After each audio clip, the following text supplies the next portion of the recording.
সাদাত ঘুম থেকে উঠেই দেখে তার বাম পাশ ফাঁকা। প্রতিদিন সকালে ঘুম থেকে উঠেই বাম পাশে সুভার ঘুমান্ত মুখটা দেখে আনমনে হাসে সে। কিন্তু আজ জায়গাটা ফাঁকা দেখে তার ভুরু কুঁচকে এলো।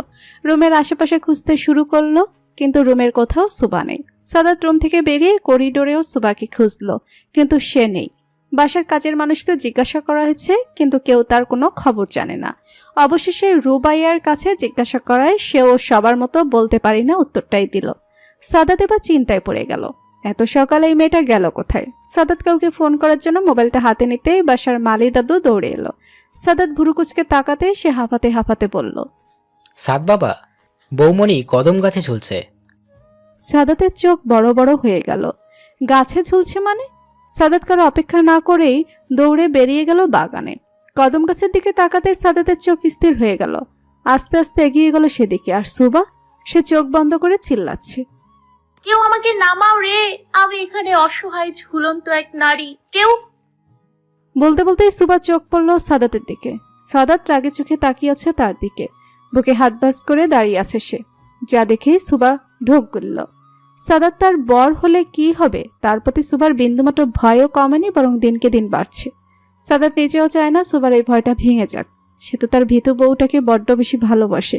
সুবা মিষ্টি হাসি দিয়ে সাদাতকে বলল, আমি জানতাম আপনি আমাকে বাঁচাতে আসবেন। হিরোদের এন্ট্রি সবসময় সঠিক সময়েই হয়।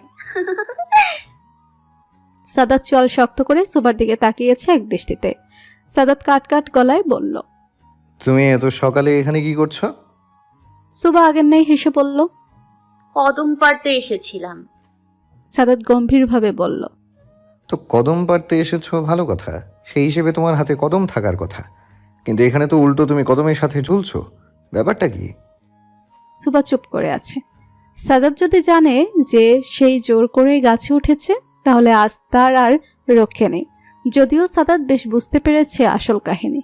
এর মধ্যেই কিটকেট এসে সাদাতের পায়ের কাছে দাঁড়ালো। ভৌ ভৌ উচ্চারণ তার উপস্থিতির জানান দিচ্ছে। সাদাত কিটকেটকে কোলে তুলে নিয়ে বাঁকা হেসে বলল, কিটক্যাট বেবি, তোমার মাম্মা এখানেই ঝুলে থাক, তার গাছে উঠে কদম পাড়ার শখটা মিটুক। সাদাতকে চলে দেখে সুবা চিৎকার করে বলল, সাদাত, আমাকে নামান। আমি নামতে পারছি না, সাদাত। সাদাত মুস্কি হেসে বলল, কিছু বললে? শুনতে পাইনি। সুবা জিভ দাঁত দিয়ে হালকা কামড়ে বলল, ও বর সাহেব, নিয়ে যাও না সাথে করে। আরে আরে, আমার হাত। বলতে না বলতে সুবা ধুম করে পড়ে গেল নিচে। সুবা বেশ ভয় পেয়ে গেছে, কিন্তু মাটিতে পড়লে আজ শিওর হাড়গোড় সব ভেঙে যেত।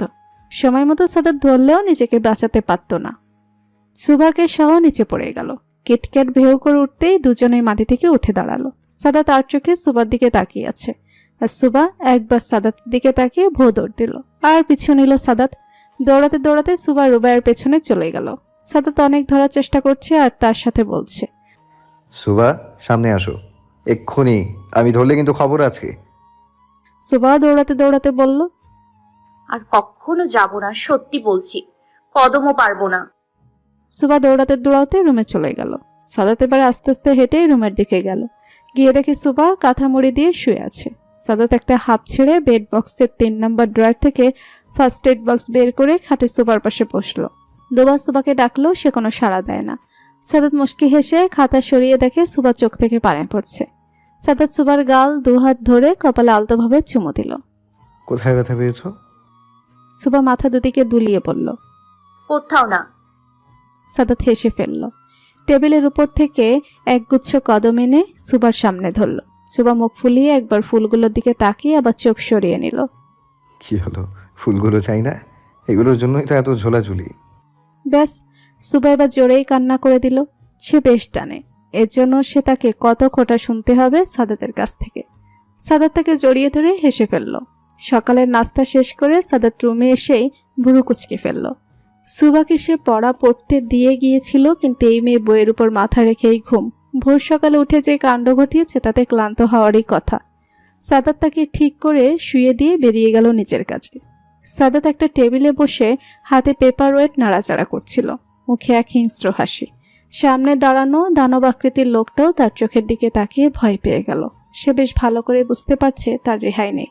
সাদাত হাতের পেপার ওয়েটটা লোকটার মুখ বরাবর মারল, সাথে সাথে দাঁত ভাঙার শব্দ শোনা গেল। আজ সকাল 9টার দিকে তুই দিকে ফলো কেন করছিলি? কি উদ্দেশ্য? ভালো চাইলে এক্ষুনি বলে দে। হঠাৎ লোকটির আর্তনাদ শোনা গেল। সাদাতের দলের এক লোক লোকটিকে পেছন থেকে চাকু মেরেই পালাতে চেয়েছিল, কিন্তু ভাগ্য তার সহায় হয়নি। সাদাতের লোকেরা তাকে ধরে ফেলেছে। সাদাত এগিয়ে আসার আগেই হাতের আংটি খুলে তার ভেতর থেকে পটাশিয়াম সায়ানাইড খেয়ে আত্মহনন করে। সাদাত একটা শ্বাস ফেলে বলল, সাব্বির, বডিটা ভালো করে চেক কর, কিন্তু সাবধানে। আর একে আহত লোকটিকে ইশারা করে। যত দ্রুত সম্ভব হসপিটালে নিয়ে যা, লোকটা যেন বেঁচে যায়, সর্বোচ্চ চেষ্টা কর। সাদাত তার দলের লোকেদের নির্দেশনা দিয়ে বেরিয়ে পড়ে। তার এখন সবার আগে সাদিয়ার কাছে যেতে হবে, তাই রুবায়েতকে ফোন দিল। আসসালামু আলাইকুম। হ্যাঁ সাদাত, বলো। রুবায়েত ভাই, আপনি এখন কোথায়? রুবায়েত সাদাতের কথা ঠিক বুঝতে পারল না। হঠাৎ প্রশ্ন শুনে বেশ অবাক হলো। আমি এখন ইউনিটে আছি। কোনো জরুরি বিষয়? সাদাত স্বাভাবিকভাবেই বলল, দি কি বাসায়? আমি আপনাদের দুজনের সাথে কিছু কথা বলতে চাই, তাই। রুবায়েত বুঝতে পারল হয়তো জরুরি কোনো বিষয়, নয়তো সাদাত এভাবে বলতো না। রুবায়েত সাদাতকে বিষয়টা সহজ করে দিয়ে বলল, সাদাত, তুমি কষ্ট করে আমাদের বাসায় চলে আসো। আমি এখনই ইউনিট থেকে বাসার উদ্দেশ্যে বের হব। সাদাত রুবায়েতের কথায় সম্মতি দিয়ে সেও চলল সাদিয়া শ্বশুর বাড়ি। সামনে ইলেকশন, আশেপাশের পরিস্থিতি বেশ ভয়াবহ। সাদাতকে সব দিক থেকেই পরাস্ত করতে চায় বিরোধী দল, তাই সাদাতকে সবসময় সাবধান থাকতে হয়। সাদিয়া তার শাশুড়ির সাথে রান্নাঘরে টুকটাক কাজে সাহায্য করছে। এত করে বলল যে সে যে কাজগুলো সে করবে, কিন্তু তার শাশুড়ি কিছুতেই রাজি হলেন না। অবশেষে সাদিয়ার কথা মেনে তাকে বলল সাহায্য করতে। সাদিয়া শাশুড়ির কথা মতো তাকে সাহায্য করছে। দুজন মিলে কাজের ফাঁকে কথা ও হাসাহাসি করছে। তখনই দরজায় বেল বাজলে সাদিয়া হাতের কাজ রেখে গেল দরজা খুলে দিতে। রুবায়েত এসেছে। তাকে এত তাড়াতাড়ি আসতে দেখে সাদিয়া অবাক হলো, তাই গেল বন্ধ করতে করতে বলল, আজ এত তাড়াতাড়ি ফিরলে যে, শরীর ঠিক আছে? রুবায়েত হালকা হাসলো। পাশের সোফায় বসে জুতো খুলতে খুলতে বলল, শরীর ঠিক আছে গো বউ, কিন্তু মন একটুও ঠিক নেই। রুবায়েত পরক্ষণে জুতো পাশে রেখে সাদিয়ার দিকে তাকিয়ে বাঁকা হেসে বলল, আছে নাকি তোমার কাছে আমার মন ভালো করার ওষুধ? সাদিয়া লজ্জা পেয়ে হেসে রান্নাঘরের দিকে ছুটল, নয়তো আরো লজ্জা দিত রুবায়েত তাকে। এই গম্ভীর লোকটাকে সাদিয়া অজান্তে প্রচণ্ড রকমের ভালোবেসে ফেলেছে। সাদিয়া আর তার রুবায়েতের সম্পর্কটা বেশ এগিয়ে নিয়ে গেছে। ভালোবাসার অনুভূতিগুলো একদম শীর্ষে। সাদিয়া প্রার্থনা করে যেন সুখটা সবসময় বজায় থাকে। রুবায়েত রুমে গিয়ে ফ্রেশ হয়ে নিল। সাদাত এখনো বাসায় পৌঁছায়নি, তাই তাকে ফোন করার জন্য হাতে মোবাইলটা নিতেই দরজায় কলিং বেল বাজলো। রুবায়েত নিজেই গেল দরজা খুলতে। সাদাত এসেছে। সাদিয়া তার ভাইকে দেখে প্রচণ্ড খুশি। সে ব্যস্ত এটা সেটা দিয়ে ভাইয়ের আপ্যায়নে।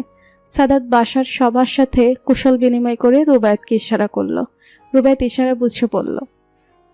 সাদিয়া, একটু আমাদের রুমে চা নিয়ে এসো তো। আমি আর সাদাত রুমেই আছি। সাদিয়া তার স্বামীর কথায় সম্মতি দিয়ে এগিয়ে গেল রান্নাঘরে। রুবায়েত আর সাদাত পাশাপাশি বিছানায় বসে আছে। সাদাত, কি হয়েছে? বুঝতে পারছি বিষয়টা হয়তো গুরুত্বপূর্ণ, কিন্তু কি নিয়ে তা ঠিক বুঝতে পারছি না। সাদাত কিছু বলবে তার আগে সাদিয়া চা নিয়ে রুমে এলো। সাদাত সাদিয়াকে উদ্দেশ্য করে বলল, দি, বস এখানে। সাদিয়া বসলো। সাদাত সাদিয়া এবং রুবায়েত দুজনকেই বলল, আপনারা দুজনেই জানেন রাজনীতিতে সকল বিষয়ই বেশ ঝুঁকিপূর্ণ, আর সামনে ইলেকশন। আমার আগে তোমাদের নিরাপত্তা আমার কাছে সবচেয়ে বেশি ইম্পর্টেন্ট। দি, কখনোই তুই একা বাসা থেকে বের হবি না। হয়তো রুবায়েত ভাইয়ের সাথে বের হবি, আর ভাইয়া ব্যস্ত থাকলে আমাকে বলবি, তাও একা বের হবি না। আমি সবসময়ই তোকে সত্যটা বলে দিই, আজও তার ব্যতিক্রম হবে না। তোকে কেউ টার্গেট করেছে, আর আমি কোনোভাবেই তোকে নিয়ে রিস্ক নিতে পারবো না। রুবায়েত সাদাতের কথায় চমকালো। কিন্তু কেউ কেন সাদিয়াকে টার্গেট করবে? ওর সাথে কি শত্রুতা? সাদিয়া চুপচাপ সবটা শুনে যাচ্ছে। সাদাত প্রশ্নোত্তরে বলল, দিয়ের মতো মানুষের কখনো কোনো শত্রু থাকে না। রাজনীতিবিদের কন্যা এবং ছাত্র রাজনীতিবিদের বোন হওয়ার জন্যই ওকে সবাই আগে টার্গেট করতে চায়। রুবায়েত সবটা শুনল। সে নিজেও বেশ চিন্তিত সাদাতকে নিয়ে। সাদিয়াকে সে নিরাপত্তা দিতে পারবে তাতে কোনো সন্দেহ নেই, কিন্তু সবচেয়ে বেশি চিন্তা হয় তার ছোট বোনটার জন্য। কিন্তু রুবায়েত বিশ্বাস করে সাদাতের কাছেই তার বোনটা সবচেয়ে বেশি নিরাপদ। এখন আনুমানিক রাত 9টা বাজে, কিন্তু সাদাত এখনো বাসায় আসলো না। এদিকে সুবা বেশ চিন্তায় পড়ে গেছে। বারবার ফোনে চেষ্টা করছে, কিন্তু প্রতিবারই এক বিশ্রী কণ্ঠের মহিলা বলছে ফোনটা নাকি সংযোগ দেওয়া সম্ভব নয়। কিন্তু সুবা আবার চেষ্টা করছে, বিভিন্ন নাম্বার থেকে সে চেষ্টা করেছে। অজান্তেই তার চোখের কোণে পানি চলে এসেছে। যতই ব্যস্ত থাকুক না কেন, একটাবার ফোন করে জানিয়ে দিলে কি এমন হয়। এই যে তার হাত পা কাঁপছে, বুক ধরপড় করছে টেনশনে, অস্থির লাগছে তার, সারা রুম পায়চারি করছে। হঠাৎ রুমে দরজায় শব্দ হলো। সুবা তাকিয়ে দেখে রুবাই এসেছে, হাতে জুস। সুবা বুড়ুকুচকে এক পলক দেখে আবার পায়চারি শুরু করেছে। তার অস্থির আচরণ দেখে বুঝতে পেরেছে। সুবা, আরে বাবা, এত চিন্তা করিস না, সাদাত চলে আসবে। সুবা পায়চারি বন্ধ করে চিন্তিতভাবে বলল, চিন্তা করব না তো কি করব? তখন থেকে ফোন করে যাচ্ছি, কিন্তু ফোনটা অফ বলছে, ভাল লাগে না। সুবা আবার পায়চারি করতে শুরু করলো। রুবাইয়া জুসটা নিয়ে সুবার কাছে গেল, কিন্তু সুবা সাপ সাপ মানা করে দিয়েছে সে খাবে না। কি আর করার, জোর করে এত বড় মেয়েকে তো আর খাওয়ানো যায় না। তাই রুবাইয়া ব্যর্থ হয়ে জুস টেবিলে রেখে চলে গেল। সুবা পায়চারি করতে করতে বিছানায় ধপ করে বসে গেছে। সাদাতের আজ অনেকটা দেরি হয়ে গেছে বাসায় আসতে। ফোন করে কাউকে বলবে তারও উপায় নেই, ব্যাটারি ডেথ। পাওয়ার ব্যাংকটাও সাথে করে আনতে ভুলে গেছে। এদিকে ইলেকশনের জন্য বেশ কাজ করতে হয়েছে, সাথে আবার বোনের বাসায় যাওয়াতে সে ধরে বেঁধে খাইয়ে ছাড়লো। আনুমানিক রাত 12টা নাগাদ সে বাসায় পৌঁছালো। বাসায় সবাই ঘুম। এক কাজের লোক এসে দরজা খুলে দিল সাদাতকে। সাদাত আস্তে করে রুমে চলে এলো। রুমে এসে দেখে সুবা বিছানার এক পাশে হয়ে এলোমেলোভাবে শুয়ে আছে। সাদাত এগিয়ে গিয়ে দেখে হাত থেকে ফোনটা বিছানায় পড়ে গেছে। আর সুবা ঘুম, চোখের পানিতে গালে দাগ হয়ে আছে। সাদাতের অনেক কষ্ট লাগলো। সে বেশ বুঝতে পারছে সুবা আজ অনেক কষ্ট পেয়েছে। সাদাত সুবাকে ধরতে গিয়েও হাত গুটিয়ে নিল কিছু ভেবে। সে সরাসরি তোয়ালে নিয়ে ওয়াশরুমে চলে গেল। পানির শব্দে সুবা ঘুম থেকে উঠে গেল। প্রথমে কিছু বুঝতে না পারলো, পরক্ষণে আবার ফোন হাতে নিয়ে ফোন দিতে নিলেই চোখে পড়লো টেবিলের উপর রাখা সাদাতের ফোন আর ঘড়ি। সুবা দেয়াল ঘড়িটায় চোখ বোলালো। রাত 12টা 21। তারপর চোখ ঘুরিয়ে ওয়াশরুমে তাকালো। তার মানে সাদাত এসেছে, কিন্তু তাকে কিছুই বলল না। সুবার বেশ অভিমান হলো। থম মেরে বসে রইল সে। বেশ কিছুক্ষণ পর সাদাত মাথা মুছতে মুছতে ওয়াশরুম থেকে বের হয়ে সুবাকে বসে থাকতে দেখল। সুবা এক দৃষ্টিতে তার দিকে তাকিয়ে। সাদাত কিছু বলবে তার আগেই সুবা উঠে রুমের বাইরে চলে গেল। আর সাদাত হাঁ করে তাকিয়ে আছে। সুবা যে বেশ ক্ষেপে আছে তা সে বেশ বুঝতে পারছে। সুবার পিছু পিছু সাদাতও বেরিয়ে এলো রুম থেকে। এসে দেখে সুবা রান্নাঘরে কি যেন করছে। হয়তো সাদাতের জন্য খাবারের ব্যবস্থা করছে। সাদাত রান্নাঘরে গিয়ে সুবাকে বলল, আমি এখন কিছু খাবো না, খেয়ে এসেছি। তুমি খেয়েছো তো?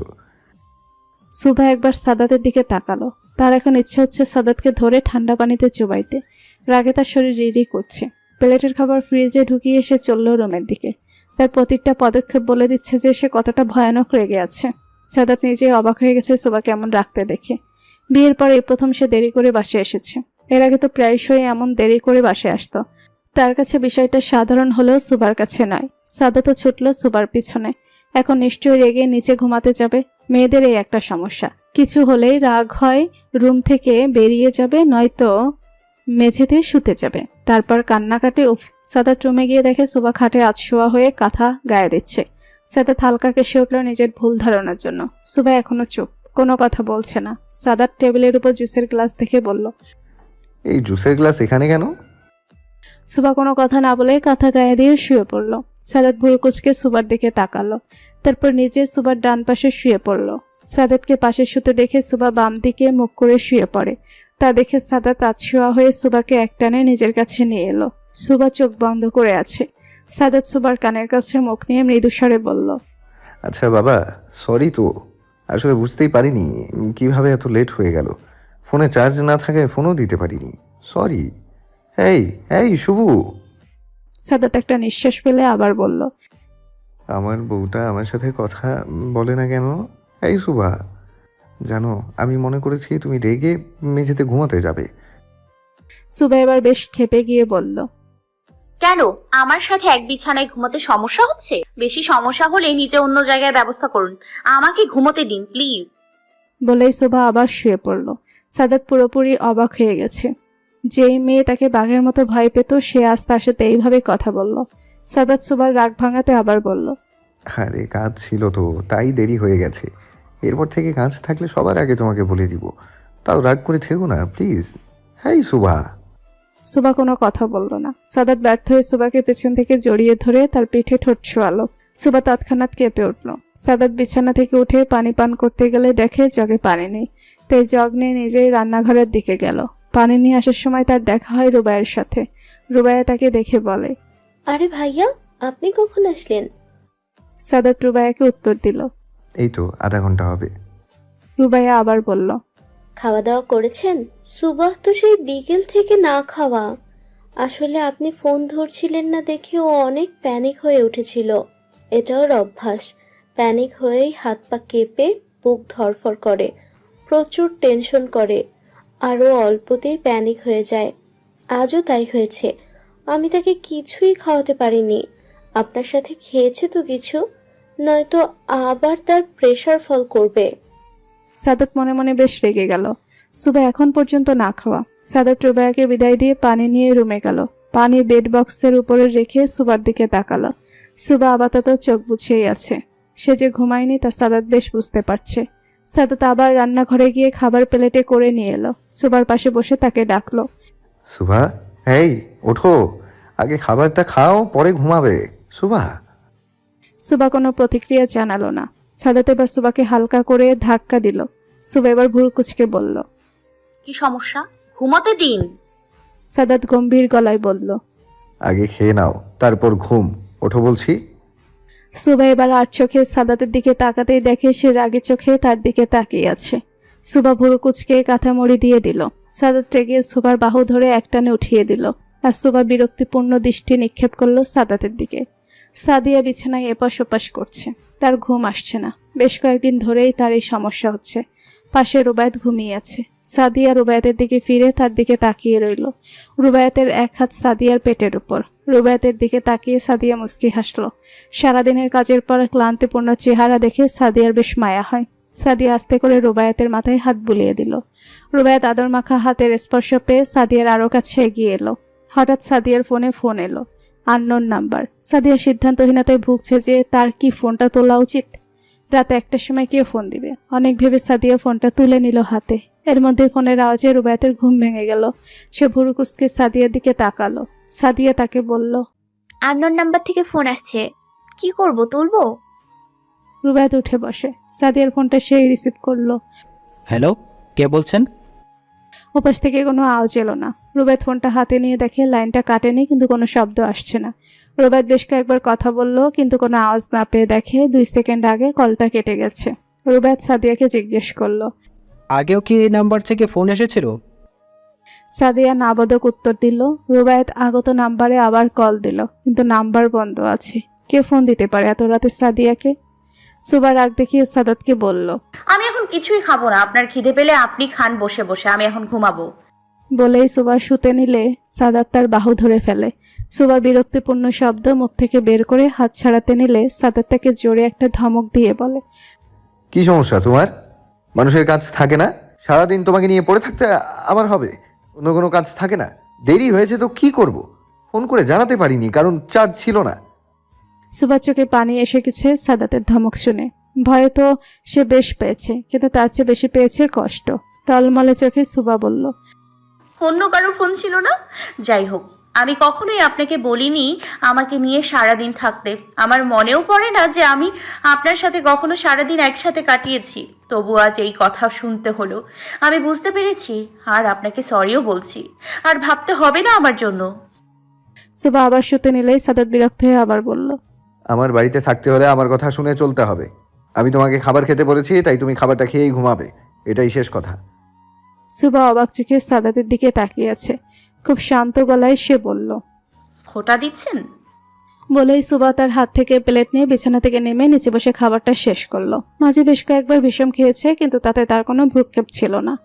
যতবার সাদাত সামলে নিতে চেয়েছে, সে সাদাতের থেকে দূরে সরে গেছে। নিচে প্লেট রেখে এসে সুবা চুপচাপ ঘুমিয়ে গেছে। সাথে তার চোখের জলে ভিজেছে বালিশের কভার। সাদাতেরও মন ছিল বিষণ্ণ। সকাল থেকেই সুবার মন বেজায় ভারী। সাদাতের সাথে কথাই বলছে না। আশ্চর্যভাবে সাদাত কোনোভাবেই সুবার মান ভাঙানোর চেষ্টাও করছে না। তা থেকে সুবার অভিমানী মন যেন আরও অভিমানী হয়ে উঠল। সাদাত খুব সকালে বেরিয়ে গেল বাসা থেকে। সুবা সকালে কিছু না খেয়েই ভার্সিটির জন্য রওনা হলো। রুবাইও তাকে কিছু খাওয়াতে পারল না। সুবাকে বাসা থেকে বের হতে দেখে ড্রাইভার কাকা এগিয়ে আসে। বৌমণি, চলো গাড়ি রেডি, তোমার ভার্সিটি দিয়ে আসি। সুবা মুস্কি হাসি দিয়ে বলল, ধন্যবাদ কাকা, কিন্তু আমি একাই চলে যেতে পারবো, শুধু শুধু কষ্ট করতে হবে না। ড্রাইভার কাকা ইতস্তত করে বলল, কি যে বলো বৌমণি, সাদ বাবা বলি গেছে তোমাকে যেন পৌঁছাইয়া দিয়ে আসি, নয়তো বুঝোই তো সে রাগী মানুষ, আমার চাকরির সমস্যা হয়ে যাবে না। সুবা হালকা হাসলো, কিন্তু সে হাসিতে কোনো প্রাণ ছিল না। কিছুই হবে না কাকা, আজ আমার রিক্সায় যেতে মন চাইলো, তাই আজ রিক্সা দিয়েই যাই, আমার সমস্যা হবে না।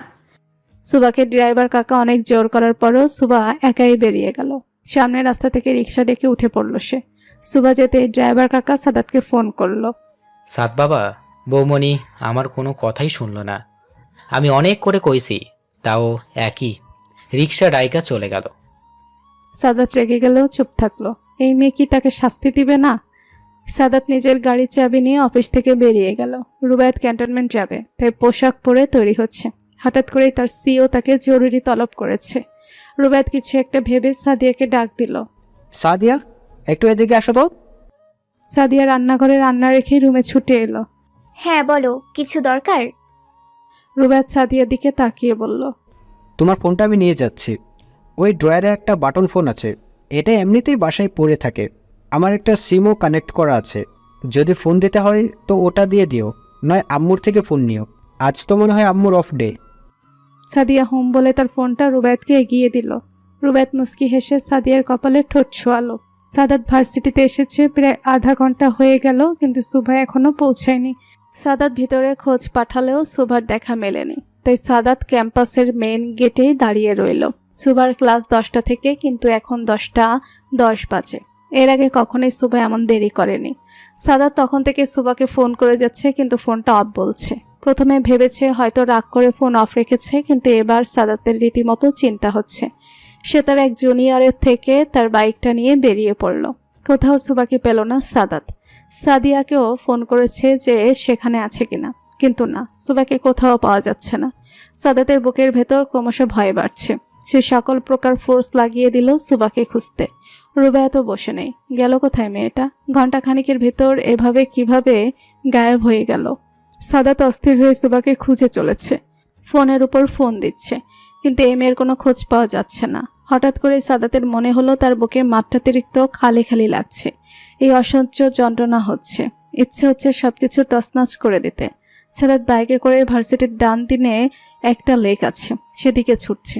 তার হাত রীতিমতো কাঁপছে। একটু অন্যমনস্ক হতেই ঘটল এক দুর্ঘটনা। যদিও বাইকের গতি সঠিক সময়ে ঘুরিয়ে নেওয়ায় আঘাতটা শুধু সাদাতের লেগেছে, কিন্তু সামনে তাকাতেই দেখতে পেল ক্ষতবিক্ষত অবস্থায় সুবাকে। সুবা সাদাতকে দেখেই দৌড়ে এসে তাকে চাপড়ে ধরেছে।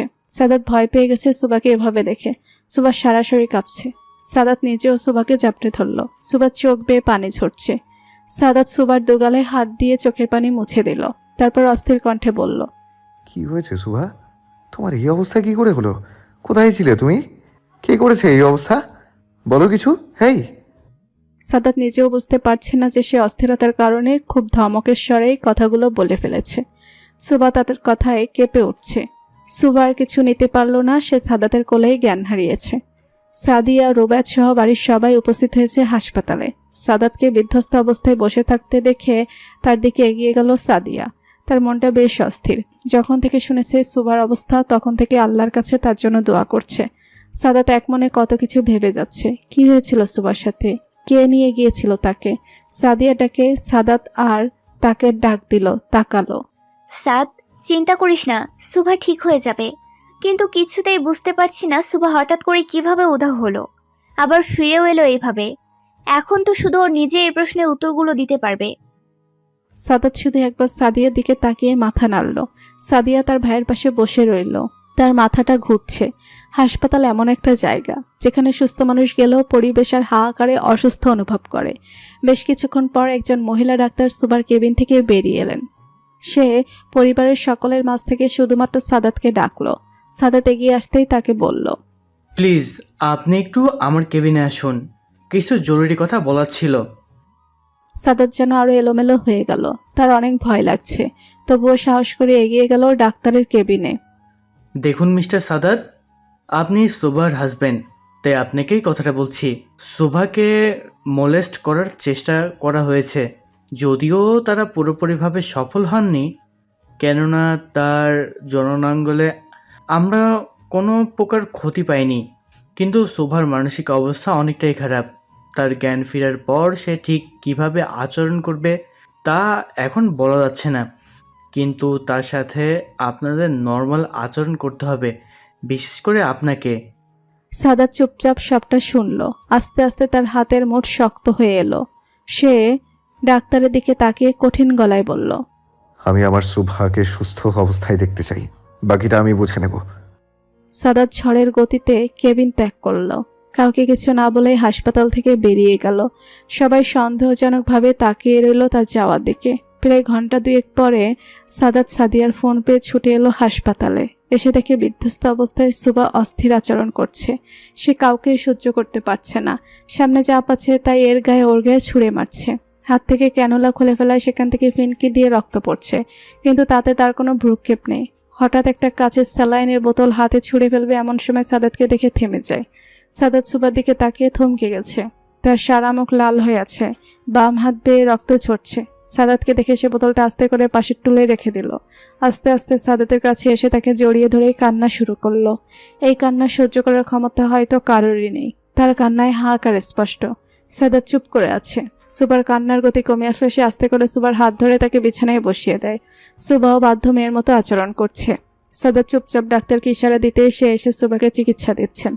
ডাক্তারকে দেখে সুবার রাগে ফুসফুস করছে। তাকে অস্থির হতে দেখে ডাক্তার বললেন, রিল্যাক্স সুভা, আমি তোমার কোনো ক্ষতি করব না। আমি তো তোমাকে ট্রিটমেন্ট দিতে এসেছি। দেখো তো তোমার হাত থেকে কত রক্ত পড়ছে। আমি আস্তে করে তোমার হাতে ওষুধ লাগিয়ে দিব, ঠিক আছে? সুবা এক ধ্যানে সাদাতের দিকে তাকিয়ে আছে। সুবার হাত ব্যান্ডেজ করা হলে সাদাত ইশারায় রুম খালি করতে বলল। সবাই তার কথা মতো রুম খালি করে দিল। এখন রুমে শুধু সাদাত আর সুবা রয়েছে। সাদাত সুবার দিকে তাকাতেই দেখে সুবা তার দিকে তাকানো। সুবা নিঃশব্দে সাদাতের দিকে এগিয়ে একদম তার গা ঘেঁষে বসলো। সাদাতের কাঁধে তার মাথাটা এলিয়ে দিল। মিনিট খানিক পরে সাদাত সুবার গালে আলতো করে হাত রেখে তার কপালে ঠোঁট ছোঁয়ালো। মৃদু কণ্ঠে জিজ্ঞাসা করলো, কি হয়েছিল সুভা, বলবে আমাকে? সুবা চোখ বুজে কিছুক্ষণ শ্বাস নিল। সে অস্থির হয়ে পড়ছে দেখে সাদাত তাকে আশ্বস্ত করে বলল, আচ্ছা, এখন বলতে হবে না, তুমি তোমার ইচ্ছে মতো বলো। কিছুক্ষণ দুজনেই চুপ ছিল। রুমে শুধু এসির শব্দ ছিল। কিছুক্ষণ পর সাদাত তার কাঁধের দিকে তাকাতেই দেখে সুবা ঘুমিয়ে গেছে। সাদাত ভেবেছিল হয়তো তখনই কিছু জানতে পারবে, কিন্তু এখন কোনোভাবেই সুবাকে ঘুম থেকে তুলে অস্থির করা যাবে না। তাই সুবাকে আস্তে বিছানায় শুয়ে দিয়ে সে কেবিন থেকে বের হলো। সবাই তার দিকে প্রশ্নবোধক চাহনি দিল। উত্তরে সে শুধু একটা নিঃশ্বাস ছাড়ল। সাদাতকে সবাই ঘিরে ধরে প্রশ্ন করছে যে সুবা এখন কি অবস্থায় আছে, কিন্তু সাদাতের মনমরা মুখটা দেখলেই সবাই আরো বেশি উত্তেজিত হয়ে পড়ছে। সাদাত শুধু একটা কথাই বলল, সুভা ভালো নেই, তার আমাকে প্রয়োজন, খুব বেশি ভয় পেয়েছে সে। বলে হাসপাতালের রাখা চেয়ারের সারিতে গিয়ে ধপ করে বসে পড়ে। সাদিয়া গিয়ে তার ভাইয়ের পাশে বসে তার কাঁধে হাত রাখলো। সাদাত সাদিয়াকে জড়িয়ে ধরে চোখ বুঝল। সাদিয়া সাদাতের মাথায় হাত বুলিয়ে নরম গলায় বলল, সাদ, তোকেই তো শক্ত হতে হবে। আমার ভাই তো এত ভেঙে পড়ার মানুষ না।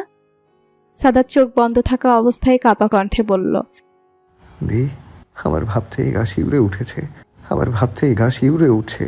ওরা আমার সুভার সাথে ঠিক কি আচরণ করেছে আমি ভাবতেই পারছি না। আমি একটাকেও ছাড়ব না, এখন শুধু সুভার বলার অপেক্ষা। সাদিয়া হোম বলে একটা নিঃশ্বাস ছাড়ল। তার মাথাটা ঝিমঝিম করছে। হাসপাতালের ভোটকা গন্ধের দরুন তার প্রচণ্ড বমি পাচ্ছে। তাকে এমন অস্থির আচরণ করতে দেখে সাদাত সাদিয়াকে ছেড়ে বুড়ো কুচকে তার দিকে তাকালো। সাদিয়ার থাকতে না পেরে মুখ চেপে ধরে ওয়াশরুমের দিকে দৌড় দিল। তাকে দৌড়াতে দেখে রুবায়াতও তৎক্ষণাৎ তার পিছু ছুটল। সাদাত রুবায়াতকে যেতে দেখে সে ধীর গতিতেই গেল। যতই হোক, বিয়ের পর সাদাতের আগে রুবায়াতেরই সবচেয়ে বেশি অধিকার রয়েছে সাদিয়ার প্রতি। সাদিয়ার নাড়ি উল্টে বমি আসছে। রুবায়াত গিয়ে তার মাথা হালকা করে চেপে ধরল। বেশ কিছুক্ষণ পর তার বমি থামলো। বমি ভাবটা এখনো রয়েছে। সে পেছনে রুবায়াতের গায়ে হেলান দিয়ে হাঁপাচ্ছে। রুবায়াত পানি দিয়ে সাদিয়ার মুখটা ধুয়ে দিল। তারপর আস্তে করে তাকে নিয়ে চেয়ারে বসালো। সাদাত একজন ডাক্তারকে এনে সাদিয়ার চেক আপ করতে বলল। ডাক্তার তাকে দেখে সর্বপ্রথম জিজ্ঞেস করছে তার পিরিয়ড মিস হয়েছে কিনা। সাদিয়া ঠিক মতো বলতে পারল না, অস্থির দারুণ। তাই ডাক্তার তাকে প্রেগনেন্সি টেস্ট করতে বললেন। সুবার ঘুম ভেঙে সে আবারও পাগলামি শুরু করেছিল, কিন্তু সাদাত গিয়ে তাকে সামলে নেয়। সুবা ফুপাতে ফুপাতে বলে, আমাকে এখানে থেকে নিয়ে চলো। সাদাত অবাক হয়ে গেছে। যে মেয়েকে এতদিন বলেও তুমি সম্বোধন করাতে পারেনি, সে আজ নিজ থেকে তুমি বলছে। সাদাত সুবার হাতটা শক্ত করে ধরল। যাব, একটু সুস্থ হয়ে নাও, যাব। সুবা সাদাতকে পাশ থেকে জড়িয়ে ধরে, তার চোখ বেয়ে পানি গড়িয়ে পড়ছে। সুবা হিমশীতল কণ্ঠে বলল, তুমি কি আমাকে ভুল বুঝেছো সাদাত? সাদাত বুড়ো কুচকে ফেলল। তোমাকে কেন ভুল বুঝবো? সুবা আগের ন্যায় বলল, ওরা যে আমাকে তুলে নিয়ে গেছে, তুমি নিশ্চয় ভাবছো ওরা আমার। সুবা কিছু বলতে পারল না। সাদাত তাকে চুপ করিয়ে দিয়েছে। তুমি আমার কাছে আগে যতটা পবিত্র ছিলে, এখনো ঠিক ততটাই পবিত্র আছো। ওরা তোমার সতীর্থ হরণ করতে পারেনি। তুমি এসব ভেবো না। তোমার সাদাত কখনো তোমার শরীরকে ভালোবাসেনি, তাই ভুল বোঝার প্রশ্নই আসছে না। কিন্তু যারা যারা আমার স্ত্রীকে বিন্দুমাত্র অস্বস্তিতে ফেলেছে, তাদের আমি কোনোভাবেই বেঁচে থাকতে দিব না। আল্লাহ ছাড়া ওদের কেউ বাঁচাতে পারবে না, আমি তোমাকে কথা দিলাম। সুবা ভিজা লাল চোখে সাদাতের দিকে তাকিয়ে কঠিন গলায় বলল, সাদাত, আমি ওদের নিজ হাতে শাস্তি দিতে চাই। এটা আমার আবদার তোমার কাছে। সাদাত সুবার চোখের দিকে তাকালো। এই চোখে সে আপাতত প্রচন্ড ক্রোধ দেখতে পাচ্ছে। এই দুঃখের সময়তে ও একটা সুখবর সবাইকে একটু আনন্দ দিল। সাদিয়া অন্তঃসত্ত্বা, 1.5 মাস চলছে তার। হাসপাতালে 3 দিন থাকার পর সুবা চলল তার শ্বশুর বাড়ি। তার বাবা মা অনেক করে বললেও সে তাদের সাথে যেতে রাজি হয় না। সাদাতও চাইছে না সুবাকে আপাতত তার থেকে দূরে রাখতে। এখনও তার বিপদ কাটেনি। সবাই সুবাকে হাসি খুশি রাখার চেষ্টা করছে, কিন্তু সুবা সারাদিনই মনমারা হয়ে থাকে। কি যেন ভাবে সারাদিন বসে। রাতে সাদাত এসে দেখে সুবা খাটে আতশোয়া হয়ে বসে আছে। সাদাতকে রুমে আসতে দেখে সে পা গুটিয়ে উঠে বসলো। সাদাত তার পাশে বসে সুবার গালায় হাত রেখে কিছু বলতে গিয়েও থেমে গেল। উঠে গিয়ে জানালার পাশে দাঁড়িয়ে উকি দিল। কিছু দেখতে না পেয়ে জানালা লাগিয়ে পর্দা দিয়ে দিল। রাতে ঘুমানোর সময় সাদাত সুবাকে তার বাহুডোরে আবদ্ধ করে শুয়ে পড়ে। সুবার মন খারাপ। সাদাত একটা নিঃশ্বাস ছেড়ে বলল, কেন যে তুমি গাড়ি করে ভার্সিটি গেলে না? কেন জেদ ধরে রিক্সা দিয়ে গেলে? সুবা অবাক চোখে সাদাতের দিকে তাকিয়ে রয়। সে কখন জেদ ধরল? সুবা অবাক হয়ে সাদাতের দিকে তাকায়। আমি জেদ কখন করলাম? ড্রাইভার কাকাই তো বললো গাড়িতে কিছু সমস্যার জন্য রিকশায় চলে যেতে। এমনকি উনি নিজেই আমাকে রিকশা ঠিক করে দিলেন সামনের রাস্তা থেকে। সাদাত চমকিতভাবে উঠে বসলো। বুড়ো খানিক কুঞ্চিত করে সুবাকে বলল। কি বলছো? সাদাত কিছু একটা ভেবে রুম থেকে দৌড়ে বের হলো। সাদাতদের বাড়ির নিচতলার বাম দিকে ড্রাইভার ও দারোয়ানদের থাকার জন্য নির্ধারিত রুম রয়েছে। সাদাত সেখানে যায়, কিন্তু ড্রাইভার রহমানের দেখা মিলল না। এত ব্যস্ততার মাঝে সাদাতের মনে একবারও আসেনি যে তাদের বিশ্বস্ত ড্রাইভার রহমান এমন কিছু করতে পারে। সাদাতের কপালের রগ ফুলে উঠছে। সে মনে মনে অনুশোচনায় মরে যাচ্ছে। আজ তার গাফিলতির জন্য সুবার এই অবস্থা। সাদাত তার লোকেদের বলল যে করেই হোক ড্রাইভার রহমানের খোঁজ লাগাতে। সাদাত রুমে এসে দেখে সুবা ঘুমিয়ে গেছে। ঔষধের ক্রিয়ায় তাড়াতাড়ি ঘুমিয়ে গেছে। সাদাত রুমের লাইট বন্ধ করে টেবিল ল্যাম্প জ্বালালো। এই নিস্তব্ধ রাতে এসে জেগে আছে। মাথায় হাজারো চিন্তা, মনে হাজারো শঙ্কা। সে একবার তার বিছানায় তাকালো। আলগোছে শুয়ে থাকা তার স্ত্রীর মলিন মুখের দিকে তাকিয়ে থাকে কতক্ষণ। হঠাৎ করে তার ভিতর থেকে বেরিয়ে আসে এক দীর্ঘশ্বাস। ডান হাতে কলম ধরে কী সব লিখে চলেছে আনমনে। সকালে সুবাকে নাস্তা খেয়ে ওষুধ দিয়ে সে বেরিয়ে পড়ল। এখন তার অনেক কাজ করতে হবে। যতবার সে তার হিংস্রতা শেষ করতে চায়, ততবার পরিস্থিতি তাকে হিংস্র হতে বাধ্য করে। সাদাতকে এভাবে হিংস্র হতে দেখে তার নিজের লোকেরাই ভয় পেয়ে গেছে। সাদাত গম্ভীরভাবে অফিসে এসে তার চেয়ারে বসে। হঠাৎ দরজায় শব্দ হয়, সেদিকে ফিরে তাকায়। সাব্বিরকে আসতে দেখে চেয়ারে ইজি হয়ে বসে তাকে রুমে আসতে অনুমতি দিল। অনুমতি পেয়ে সাব্বির এসে সামনে একটা চেয়ারে বসে একটা ফাইল সাদাতের দিকে এগিয়ে দেয়। সাদাত ফাইলের দিকে তাকাতেই সাব্বির বলে, হাসপাতালে সঠিক সময়ে নেওয়া হয়েছিল ইমেলকে। তার বয়ান অনুযায়ী সকল তথ্য এই ফাইলই দিয়েছি, একটু দেখে নিয়েন ভাই। সে বিপরীত পক্ষের লোক ছিল না। তারা যার সাথে কাজ করে তাকে কখনোই দেখেনি। কেননা যতবার তারা তাদের সেই ক্রাইমগুলোর কাছে যেত, কাজ শেষ হতেই তাদের এক ধরনের ড্রাগস দেওয়া হতো, যার দরুন সেই সময়টায় তারা কোথায় ছিল, কার সাথে কথা বলছিল সবটাই ভুলে যেত। এই ড্রাগস দেওয়ার কথা হিমেলের মেডিকেল রিপোর্ট দেখে তাকে জেরা করে জানতে পারি। আর কিছু জানলে আপনাকে জানিয়ে দিব। সাদাত অন্যদিকে তাকিয়েই বলে। হুম। সাব্বির রুম থেকে বেরিয়ে যাওয়ার জন্য উঠতেই সাদাত বলে, ড্রাইভার রহমানের কি খবর? খোঁজ পেয়েছিস তার? সাব্বির হতাশ গলায় বলল, তাকে খোঁজার সর্বোচ্চ চেষ্টা চলছে, কিন্তু কিছুতেই পাচ্ছি না। কিন্তু আমরা থেমে নেই ভাই। সাব্বির চলে যেতেই সাদাতের পিয়ন তুষার এসে বলে, স্যার, আপনার আজকে মিটিং আছে নামাজের পর। বড় স্যার আপনাকে ডাকে। সাদাত তার কথার উত্তর দিয়ে চলল তার বাবার সঙ্গে সাক্ষাৎ করতে। প্রায় মাসখানেক পেরিয়ে গেল। সাদিয়ার প্রেগনেন্সি 3 মাস চলে। সাদিয়া প্রেগনেন্ট জানার পর থেকেই তার যত্ন আত্তি যেন আগের তুলনায় দ্বিগুণ। দুই পরিবারের মাঝে প্রথম বাচ্চা আসতে চলেছে। রুবায়েত চেষ্টা করে সাদিয়াকে সময় দিতে, তবুও কাজের জন্য তাকে যেতেই হয় বাইরে। সাদিয়া সারাক্ষণই ভয়ে থাকে তার ভাই এবং স্বামীকে নিয়ে। দুজনের কাজেই রয়েছে অনেক ঝুঁকি। সময় করে শাশুড়িকে নিয়ে চলে যায় তার বাপের বাড়ি। সুভাকে সময় দেয়, তোর মান ভালো করার চেষ্টা করে, কিন্তু সুভার মন মরা মুখটা দেখলেই সাদিয়ার বুকটা খাখা করে ওঠে। একটা বিষয় সকলে লক্ষ্য করেছে যে সুভা সাদিয়ার বিষয়ে খুবই যত্নশীল। বাচ্চাটার জন্য সে নিজে অনেক আগ্রহ করে অপেক্ষা করছে। সাদিয়া সুভার আগ্রহ দেখে মুচকি হাসে। সাদাত কাজ শেষ করে সাদিয়ার সাথে দেখা করতে যায়। এটা তার প্রতিদিনের কাজ বলা চলে। সাদিয়া তার ভাইকে দেখে আহ্লাদে আটখানা হয়ে রয়, ব্যস্ত হয়ে পড়ে তার যত্ন আত্তিতে। সাদিয়া সাদাতকে বেশ সচেতনভাবে বলে, সাদ, আমার মনে হয় সুভার একটা বাচ্চা প্রয়োজন। সাদাত চমকে বলে। কি বলো এগুলো দি? সাদিয়া আগের নিয়ে বলে, হ্যাঁ, তুই বুঝতে চেষ্টা কর। একটা বেবি আসলে সুভার মন আরো ভালো হয়ে যাবে। সারাদিন তার একা থাকা লাগে, একটা বেবি থাকলে আর ওই একাকিত্বটা অনুভব হবে না। সাদাত নিঃশ্বাস ছেড়ে বলে, দি, সোহা এখনো বাচ্চা, একটা মেয়ে। আর ও কি বাচ্চা সামলাবে? ওর তো পড়াশোনাও শেষ হয়নি। আর ওর জন্য কিটক্যাট তো আছেই। আবার এখন বাচ্চার কি প্রয়োজন? সময় হলে তখন বাচ্চা নেওয়া যাবে। সাদিয়া অনেক চেয়েও তার ভাইকে বুঝতে পারলেন না। সাদাত রাতে বাসায় ফিরে দেখে সুভা গুনগুন করে গাইছে আর ঘর গজাচ্ছে। এক মুহূর্তের জন্য সাদাতের মনে হলো তাদের জীবনে কোনো সমস্যা নেই। সে আগে যেমন সুভার গুনগুনানি সারা ঘরময় বাঁচত, আজও তেমনই একদিন। সাদাত মুচকি হাসে। সুভা তাকে দেখে এগিয়ে আসে। সুভাকে এতদিন ক্ষুণ্ণ মনে থাকতে দেখে কিটক্যাটও চুপচাপ থাকতো, কিন্তু আজ সেও তার মায়ের পিছু পিছু রয়েছে। সুভা সাদাতের হাত ধরে তাকে খাটে বসায়, তারপর নিজে মেঝেতে বসে সাদাতের কোলে মাথা রাখলো।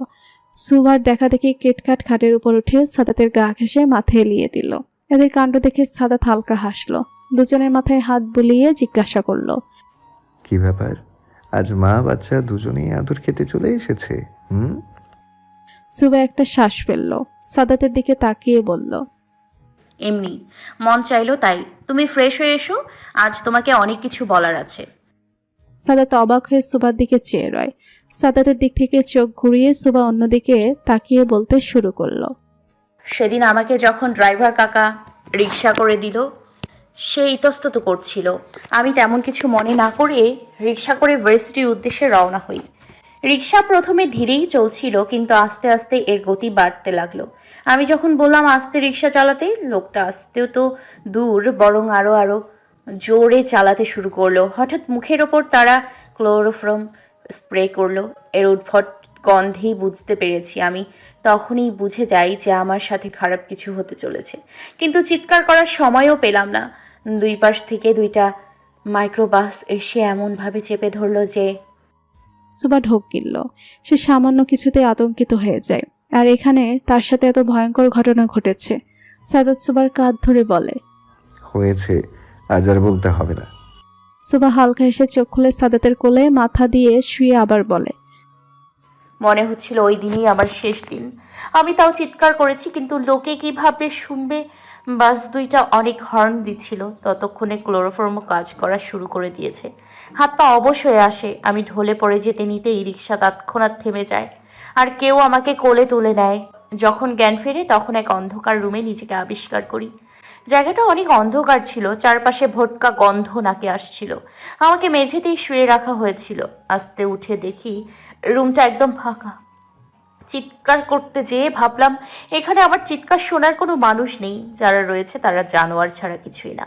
আস্তে আস্তে আশেপাশে তাকিয়ে ভাবতে শুরু করলাম এখান থেকে কি করে বের হব, কিন্তু উপায় পাচ্ছিলাম না।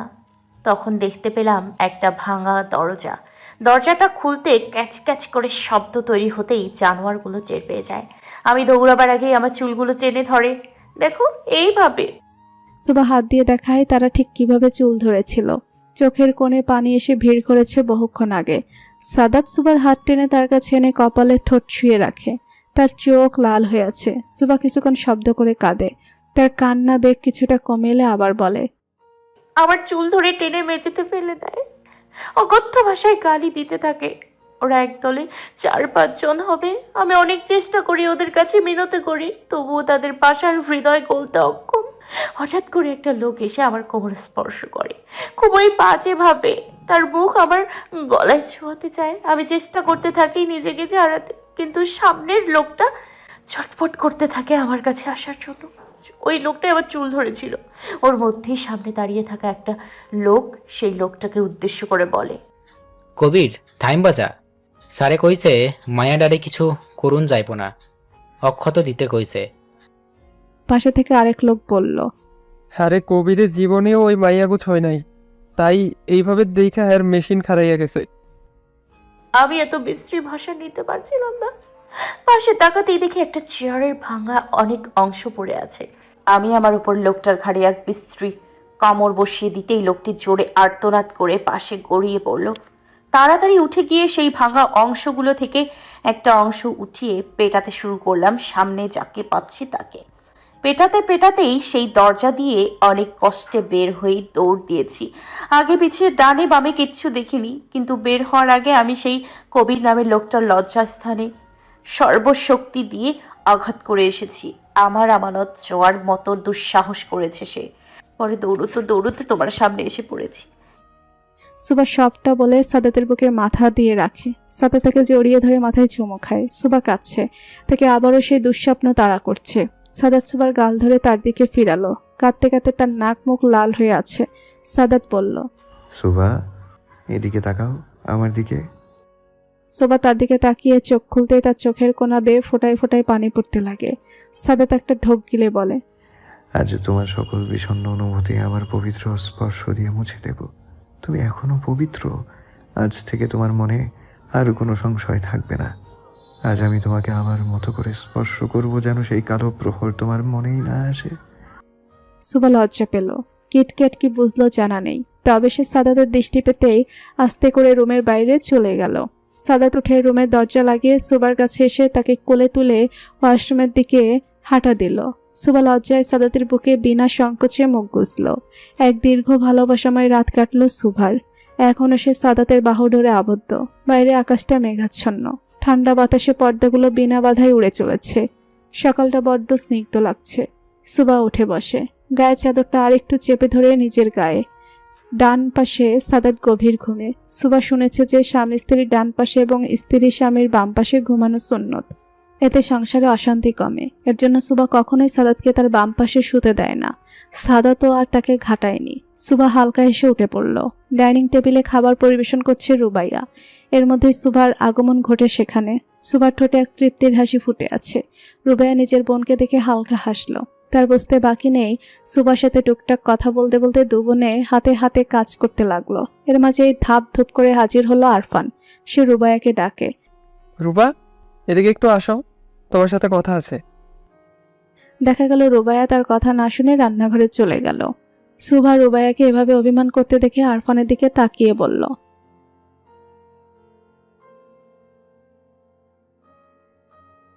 আরফান সুবার দিকে অসহায় চাহনি দিল। সুবা কিছু বুঝতে পেরে ঠেস মেরে বলল, দুই ভাই একরকম।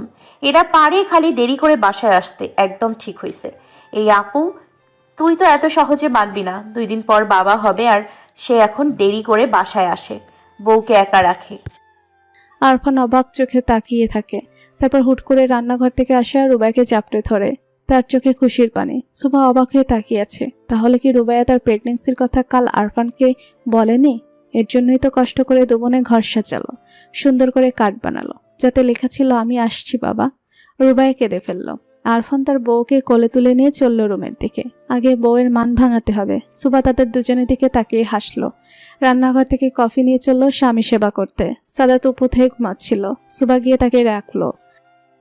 সাদাত, ওঠো, অনেক বেলা হয়ে গেছে। আর এই তোমার কফি। সাদাত। সাদাত উঠল তো নাই, বরং আড়মোড়া ভেঙে কোলবালিশ জড়িয়ে আবার ঘুমাতে উদ্যত হলো। সুবা কোমরে হাত দিয়ে রাগে স্বরে বলল, সাদাত ওঠো, জানো বাসায় কি কি হচ্ছে? সাদাত ঘুম ঘুম কণ্ঠে এক লজ্জাহীন কথা সুবাকে শুনিয়ে দিল। রাতে আদর আদর খেলা আর সকালে ঘুম ঘুম খেলা হচ্ছে। সুবার ইচ্ছে হলো এই সাদাতের মুখে তুলো গুজে দিতে। অসভ্য একেবারে, সুভা বেশ জোরেই বলল। জি না, কদিন পর বাচ্চা নিয়ে খেলবে, তার নাস্তা তৈরি হচ্ছে। সাদাত এক লাফে উঠে বলল। এই সুভা, তুমি প্রেগনেন্ট? সুভা চোখ ছোট করে ফেলল, এক অসহায় শ্বাস ফেলে বলল। জানি না, আপু আর আপনি চাচ্ছু হচ্ছেন। সাদাত অবাক হয়ে বলল। সত্যি? আরফান বাবা হচ্ছে? শালা আমাকে কিছুই বললো না। একে তো সুভা সাদাতের কথা আটকে দিয়ে বলল। সে নিজেই জেনেছে সকালে। রাতে কত আয়োজন করলাম আমি আর আপু মিলে, কিন্তু ওই লোক বাসায় এসেছে দেরি করে, তাই আপু আর রাগ করে তাকে বলেনি। এখন বউয়ের রাগ ভাঙাচ্ছে রুমে বসে। সাদাত সুভা দুজনেই হেসে দিল। রুবাইয়াত তার বউয়ের খেদমতে ব্যস্ত। আজ সারাটা রাত সাদিয়া তাকে গাধার খাটুনি খাটিয়েছে। তার এই চকলেট খেতে ইচ্ছে করে তো ওই ফুচকা খেতে মন চায়, একটু ঘুমালেই আবার ডেকে বলছে তার নাকি একা একা ভয় করছে, অথচ তার পাশেই রুবাত শুয়ে আছে। এই করতে করতেই সকাল হয়ে গেল। রুবাইয়াতের চোখ ভেঙে ঘুম আসছে, সাদিয়াও ঘুমিয়েছে। হঠাৎ ফোনের আওয়াজ আসতেই রুবাইয়াত তাড়াতাড়ি ফোন তুলে সাইলেন্ট করে দিল। ফোন তুলে বলল আজ সে ছুটি নেবে, এখন কাজে যাওয়ার মতো শক্তি ইচ্ছে কোনোটাই তার নেই। সে ফোন কেটে সাদিয়াকে জড়িয়ে ঘুমিয়ে রইল। সাদাত সকালবেলা নাস্তা না করেই বেরিয়ে গেছে ফোন পেয়ে। সুভা অনেকবার নাস্তা করে যেতে বললেও সে বলল সময় নেই, বাইরে নাস্তা করে নেবে। সুভার মানা করেনি, এমনিতেই সামনে ইলেকশনের জন্য তাকে অনেক দৌড়াতে হয়। সুভার মন এখনো সায় দেয় না রাজনীতির প্রতি, তবুও কি আর করার। সাদাতের জন্য টেনশন করে, মন বেশি খারাপ হলে কেঁদে কেটে বুক ভাসায়, তবুও সাদাত তার বিন্দুমাত্র জানে না, কারণ সুভা জানতে দেয় না। সুভা নাস্তা করে সকাল থেকেই বসে গেছে পড়াশোনা করতে। সাদাতের লোকেরা ড্রাইভার রহমানকে ধরতে পেরেছে। সেই খবর শুনেই সাদাত দৌড়ে এসেছে। ড্রাইভার রহমান ভয়ে কাচুমাচু হয়ে আছে। সে পালানোর অনেক চেষ্টা করে, তবু পারেনি। খুব বুদ্ধির সাথে তাকে ধরা হয়েছে। সাদাত প্রকাশ্যে কোনো লোক লাগায়নি, গোপনে বাংলাদেশের কোনা কোনা বাদ রাখেনি। অবশেষে ড্রাইভার রহমানের খোঁজ পায় চট্টগ্রাম শহরে। সাদাত চোখ বন্ধ করে শ্বাস নিচ্ছে। তার চোখ অসম্ভব লাল হয়ে উঠছে। রাগ নিয়ন্ত্রণ করার চেষ্টা করে কাট কাট গলায় জিজ্ঞাসা করলো, কেন এমন করলি সুভার সাথে? ড্রাইভার রহমান চুপ করে আছে। সাদাত হুঙ্কার দিয়ে উঠল, বল, কত সম্মান করে ও তোর, আর তুই কি প্রতিদান দিলি? বাচ্চা একটা মেয়ের গায়ে তুই কলঙ্ক লাগিয়ে দিলি, কুত্তার বাচ্চা! সাদাত গালি দিয়ে ঝাঁপিয়ে পড়ল ড্রাইভারের উপর। ইচ্ছে মতো পেটাচ্ছে, কিন্তু তবু একটা কথাও পেট থেকে বের করছে না সে। তাই সাদাত তুষারকে বলল, ইঞ্জেকশনটা নিয়ে আয়। এইভাবে সত্যি বলবে না। জি ভাই। তুষার ইঞ্জেকশন এনে ড্রাইভারকে দিতে নিলে সাদাত তার হাতে ইঞ্জেকশন দিতে বলে। সাদাত সিরিঞ্জে ওষুধ নিতে নিতে বলে, আবার জিজ্ঞেস করছি, বল, তোর সাথে আমাদের কি শত্রুতা? কেন তুই আমার জীবনের পিছে পড়েছিস, নাকি কারো কথায় এই কাজ করেছিস? বল, নয়তো ওষুধটা তোর শরীরে গেলে এমনিতেই কথা বের হবে। ড্রাইভার রহমান হাঁপাতে শুরু করলো। স্বর জড়ানো গলায় বলল, আমি কিচ্ছু জানি না। সাদাতের হিংস্রতা বাড়তে লাগলো। ভয়ঙ্কর হয়ে উঠেছে সে। ইঞ্জেকশনটা ড্রাইভার হাতে পুশ করে দিল সাথে সাথে। নির্দিষ্ট সময় পর ড্রাইভার রহমান ঢুলতে লাগলো। সাদাত ড্রাইভার রহমানের চোয়াল ধরে বলল, এবার বল, কে তোকে পাঠিয়েছে? কি উদ্দেশ্য তোর? ড্রাইভার রহমান ঢুলতে ঢুলতে বলল, আমাকে টাকা দিয়েছে, অনেক টাকা। শুধু সুভা মামনিকে মারতে হবে। আহ! সাদাত ড্রাইভার রহমানের ঘাট চেপে বলল, কে টাকা দিয়েছে তোকে? সত্যি করে বল। সুভাকে মামুনিও বলিস, আবার মারতেও চাস? বল, কে তোকে পাঠিয়েছে? আস! ড্রাইভার রহমানের আর কোনো শব্দ শোনা যায়নি। সাদাত প্রথমে অবাক হয়, কিন্তু পরক্ষণেই রহমানের পাল চেক করে দেখে সে মৃত। কিন্তু সাদাত তো এমন কোনো ওষুধ দেয়নি যাতে সে মারা যাবে। কিভাবে মারা গেল? সাদাত তুষারের দিকে তাকিয়ে তাকে জিজ্ঞাসা করলো, কি ওষুধ দিয়েছিস? তুষার ওষুধটা এনে সাদাতকে দেখালো। না, ওষুধ তো ঠিকই আছে। সাদাত দেরি না করে ফোন করলো। এক স্বনামধন্য হাসপাতালে নিজ কেবিনে বসে রোগী দেখছিলেন ডক্টর শিশির রাহান। হঠাৎ ফোনের আওয়াজে সেদিকে চোখ বোলাতে তার ঠোঁটের কোণে হাসি ফুটলো। ফোনটা তুলে কানে নিয়ে ঠেস মেরে বলল সে, কি ব্যাপার? আজ নেতামশাই নিজ থেকে এই ডক্টরের স্মরণ করলো? সাদাত ছোট একটা শ্বাস ছেড়ে বলল, শিশির, তোর সাহায্যের প্রয়োজন, একটু আসতে পারবি? শিশির ভুরু কুঁচকে ফেলল। সাদাত নিজ থেকে তার কাছে সাহায্য চাইছে, তার মানে বিষয়টা সত্যি গুরুত্বপূর্ণ। শিশির রহমানের লাশটাকে ভালোভাবে পর্যবেক্ষণ করে বলল, লাশটাকে আগে ফরেক্সের ডিপার্টমেন্টে পাঠাতে হবে, তবেই বুঝতে পারবো আসলে মৃত্যুটা কিভাবে হয়েছে। আর এই ঔষধ ওর বোতলটাও ল্যাবে পাঠাতে হবে। কিন্তু সাদাত, একটা জিনিস লক্ষ্য করেছিস? সাদাত বুড়োকোচকে জিজ্ঞাসা করলো। কি? লাশের হাত আর পায়ের দিকটা লক্ষ্য করে একদম বেগুনি রঙের হয়ে গেছে। সাদাত বেশ অবাক হয়ে বলল। হয়তো এটা মারের দাগ। শিশির মাথা নাড়িয়ে বলল। হুম, এটা মারের দাগ না। মারের দাগ সাধারণত কালচে নয় লাল হয়ে থাকে, আর এই দাগগুলো জমাট বাঁধা নয়। মারের দাগ হয়ে জমাট বাঁধা থাকতো। সাদাত উৎসুকভাবে জিজ্ঞাসা করলো। তাহলে? শিশির বেশ ভাবভঙ্গির ভাবে বলল। হয়তো বিষক্রিয়া। সাদাত অবাক হয়ে বলল। কিন্তু ওকে বিষ কে দেবে? আমি তো শুধু ওকে অ্যালকোহলের একটা ডোজ দিয়েছিলাম মাত্র। শিশির ভেবে বলল। সেটা তো এখন ফরেন্সিক রিপোর্টে বলতে পারবে। এক নাগাড়ে কান্না করে যাচ্ছে সাদিয়া। রুবায়েত তার পাশেই বসে তার কান্না থামানোর চেষ্টা চালিয়ে যাচ্ছে, কিন্তু সাদিয়ার কান্নার বেগ আরো বেড়েই চলেছে। রুবায়েত তাকে বলে। সাদিয়া, কান্না কেন করছো বউ? আরে 1 মাসের বিষয়, 30 দিনের একদিনও বেশি আমি ওখানে থাকবো না, প্রমিস। সাদিয়া কান্না জড়ানো গলায় বলল। আমাকে একা ফেলে প্লিজ যেও না, আমার বুক কাঁপছে। প্রতিনিয়ত তোমাকে হারানোর ভয়ে আমি অস্থির। প্লিজ, তোমাকে দোহাই লাগে, আমাকে এভাবে শাস্তি দিও না। আমি কিছুতেই থাকতে পারবো না তোমাকে ছাড়া। রুবায়েত দেখলো সাদিয়া বেশ আতঙ্কিত হয়ে গেছে, তার শরীর থেকে অঝরে ঘাম দিচ্ছে। তাই দেরি না করে সাদিয়াকে তার সাথে জড়িয়ে ধরে বলল। একটু শান্ত হও সাদিয়া, এই বিষয়ে আমরা পরে কথা বলবো। চুপ চুপ, একদম চুপ। সাদিয়া কান্না থামানোর চেষ্টা করছে, কিন্তু তবুও তার শরীর থরথর করে কাঁপছে। প্রেগনেন্সিতে আতঙ্কিত হয়ে গেল অনেক সমস্যা দেখা দেয়, তাই সাদিয়া নিজেও শান্ত হওয়ার চেষ্টা চালাচ্ছে। এক ভাঙা দরজার ক্যাটক্যাট শব্দ কানে আসতে একদল জোয়ারি পাশ ফিরে তাকালো। সাদাতকে দেখে তারা চিনতে পারেনি। এপাশে অন্ধকার থাকায় তারা সাদাতের চেহারার হিংস্রতাও দেখতে পেল না। সাদাত গম্ভীর গলায় বলল। তোদের মধ্যে কবিরকে? সাদাতের কথা শুনে দলের এক লোক এগিয়ে এসে বলল। আমিই কবির। আমার কি দরকার? বস, তোমার লোকে তো কোনো সময় ঘাপলা হয় নাই। কি চাও আমার কাছে? সাদাতের চোখ মুখ অগ্নিরূপ ধারণ করেছে। সে এগিয়ে এসে কবিরকে ধামাধাম পিটাতে লাগলো। সাদাতকে মারার উদ্দেশ্যে দলের অন্য লোক এগিয়ে যাওয়ার আগেই সে এক ভয়ঙ্কর হুঙ্কার করে উঠল। খবরদার, কেউ ভুলেও এদিকে আসবি না। তোদের সাহস দেখে আমি অবাক। তোরা আমার কলিজায় হাত দিস? সাদাত রহমান সাদের কলিজায় হাত দেওয়ার পরিণাম অনেক ভয়াবহ। সাদাতের হুমকি খেয়ে দলের সব থতমত হয়ে গেল। দলেরই এক লোক, বয়স সবার চেয়ে খানিকটা বেশি হবে, সে মিনমিন করে বলল। সাদাত ভাই, আমার জানা মতে কবিরে তো আমাগনো দলের কারোর লগে কোনো ঘাপলা করে নাই। কি হইছে ভাই? সাদাত আবার হুঙ্কার করে বলল। আমার বউকে তুলে আনছিস তোরা। এই কুত্তার বাচ্চা, তার গায়ে অনেক বড় ভুল করে ফেলেছিস। আর সবচেয়ে বড় ভুল করেছিস এখান থেকে না পালিয়ে। সাদাত কথা বলতে বলতে সেখানে তার দলের লোকেরা জড়ো হয় এবং সব কটাকে ধরে নিয়ে যায়। সুবা রান্নাঘরে কাজ করছে। সাধারণ সময়ে তাকে ভুলক্রমেও রান্নাঘরে আসতে দেওয়া হয় না। পড়াশোনার মাঝেই দিন কাটে, কিন্তু আজ রুবাইয়া বেশ অসুস্থ হয়ে পড়ায় তাকে রান্নাঘর দিকটা দেখতে হচ্ছে। সেও ভাবলো আজ সুযোগ আছে, টুকটাক কাজ করে নিক। সবজি কেটে ভালোভাবে ধুচ্ছে সে। চুলায় গোস্ত আর ডাল রান্না করা হয়ে গেছে। ভাবছে সবার আগেই রান্না করে। হঠাৎ গাড়ির শব্দ পেতে সে ভাবলো হয়তো আরফান এসেছে। রুবাইয়ের খবর সে আরফানকে ফোন করে জানিয়েছে।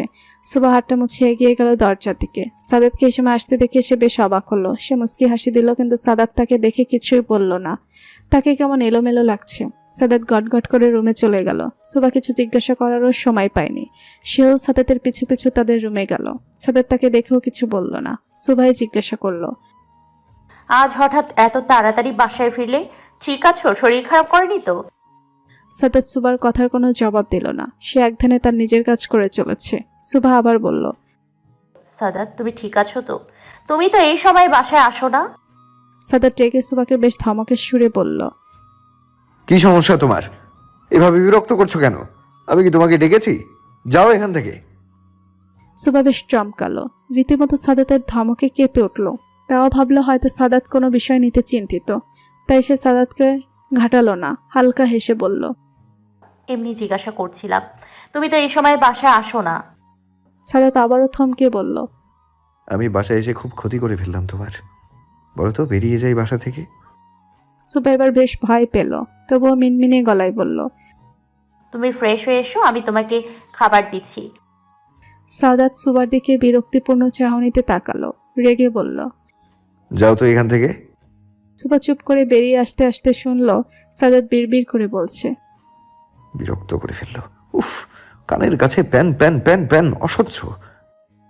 সুভার এবার না চাইতেও তার চোখের কোণে পানির ভিড় জমেছে। সে আস্তে করে এগিয়ে গেল রান্নাঘরের দিকে। সে চুপচাপ রান্না করতে লাগলো। খানিকক্ষণ পর সে অনুভব করলো তার পুরো শরীর অবশ হয়ে আসছে, মাথাটা ঝিমঝিম করছে। সে আস্তে করে দেয়াল ঘেঁষে বসে পড়ল নিচে। কথা বলার শক্তি পাচ্ছে না, হাত পাও রীতিমতো কাঁপছে। বেশ খানিকক্ষণ পরে বাসার কাজের খালা মিনা রান্নাঘরের দিকে এগিয়ে আসতেই দেখে সুবা নিচে পড়ে আছে। সে আতঙ্কিত হয়ে এগিয়ে এসে সুবাকে ধরে জিজ্ঞাসা করে। বৌমনি, কি হয়েছে তোমার? সাদাত বাবারে ডাক দিমু? সুবা অসুস্থ হয়ে পড়েছে, তবুও কোনো রকমে মিনা খালাকে মানা করলো। আস্তে করে বলল, আমাকে একটু মিষ্টি বা চিনি পানি এনে দাও। মিনা খালা দৌড়ে গিয়ে ফ্রিজ থেকে মিষ্টি এনে সুবাকে খাইয়ে দিল। অনেকক্ষণ পর সুবা সুস্থ বোধ করলো।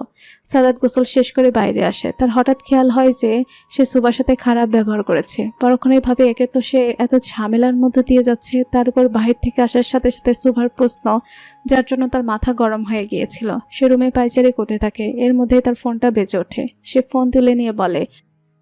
শিশির, কোনো খবর? ওপাশ থেকে শিশির বলল, ফরেন্সিক রিপোর্ট চলে এসেছে, তোকে একটু কষ্ট করে হাসপাতাল আসতে হবে, কথা আছে। এপাশ থেকে সাদাত উত্তর দিল। আজ বিকেলে আসছি, ঠিক আছে? শিশির ঠিক আছে বলে ফোন রেখে দিল। সাদাত ফোন রেখে সুবাকে ডাক দিল। সুভা, এই সুভা, এদিকে আসো। এদিকে সুবা শরীরের দুর্বলতার জন্য উঠতে পারছে না। সে মিনা খালাকে বলল, খালা একটু ওনাকে গিয়ে বলো আমি একটু পর আসছি, হাতে কাজ রয়েছে এখন। খালা চিন্তিতভাবে বলল।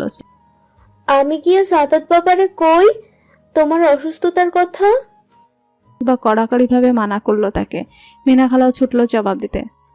সাদাত বাবা, বৌমনি একটু পর আইবো। হ্যাঁ। সাদাত খালার কথা পুরোটা না শুনেই বলল। আচ্ছা। খালা আবারও বলার চেষ্টা করলো। বৌমনি অসুস্থ। এবারও কথা সম্পূর্ণ করতে পারলো না মিনা খালা। তার মধ্যে সাদাতের ফোন আসায় সে ফোন নিয়ে বারান্দায় চলে গেল। মিনা খালাও চলে গেল সুবার কাছে। সুবা খুব কষ্ট উঠে দাঁড়িয়ে রুমের দিকে চলল। এদিকে সাদাত কথা শেষ করে রুমে এসে সুবাকে পেল না। এবার সে বেশ রেগে গেল। এই মেয়ে তার কথা অমান্য করছে। সে আগের ভীতু সুবাকেই বেশি পছন্দ করে, যে তার বলার আগেই সব রেডি করে রাখতো।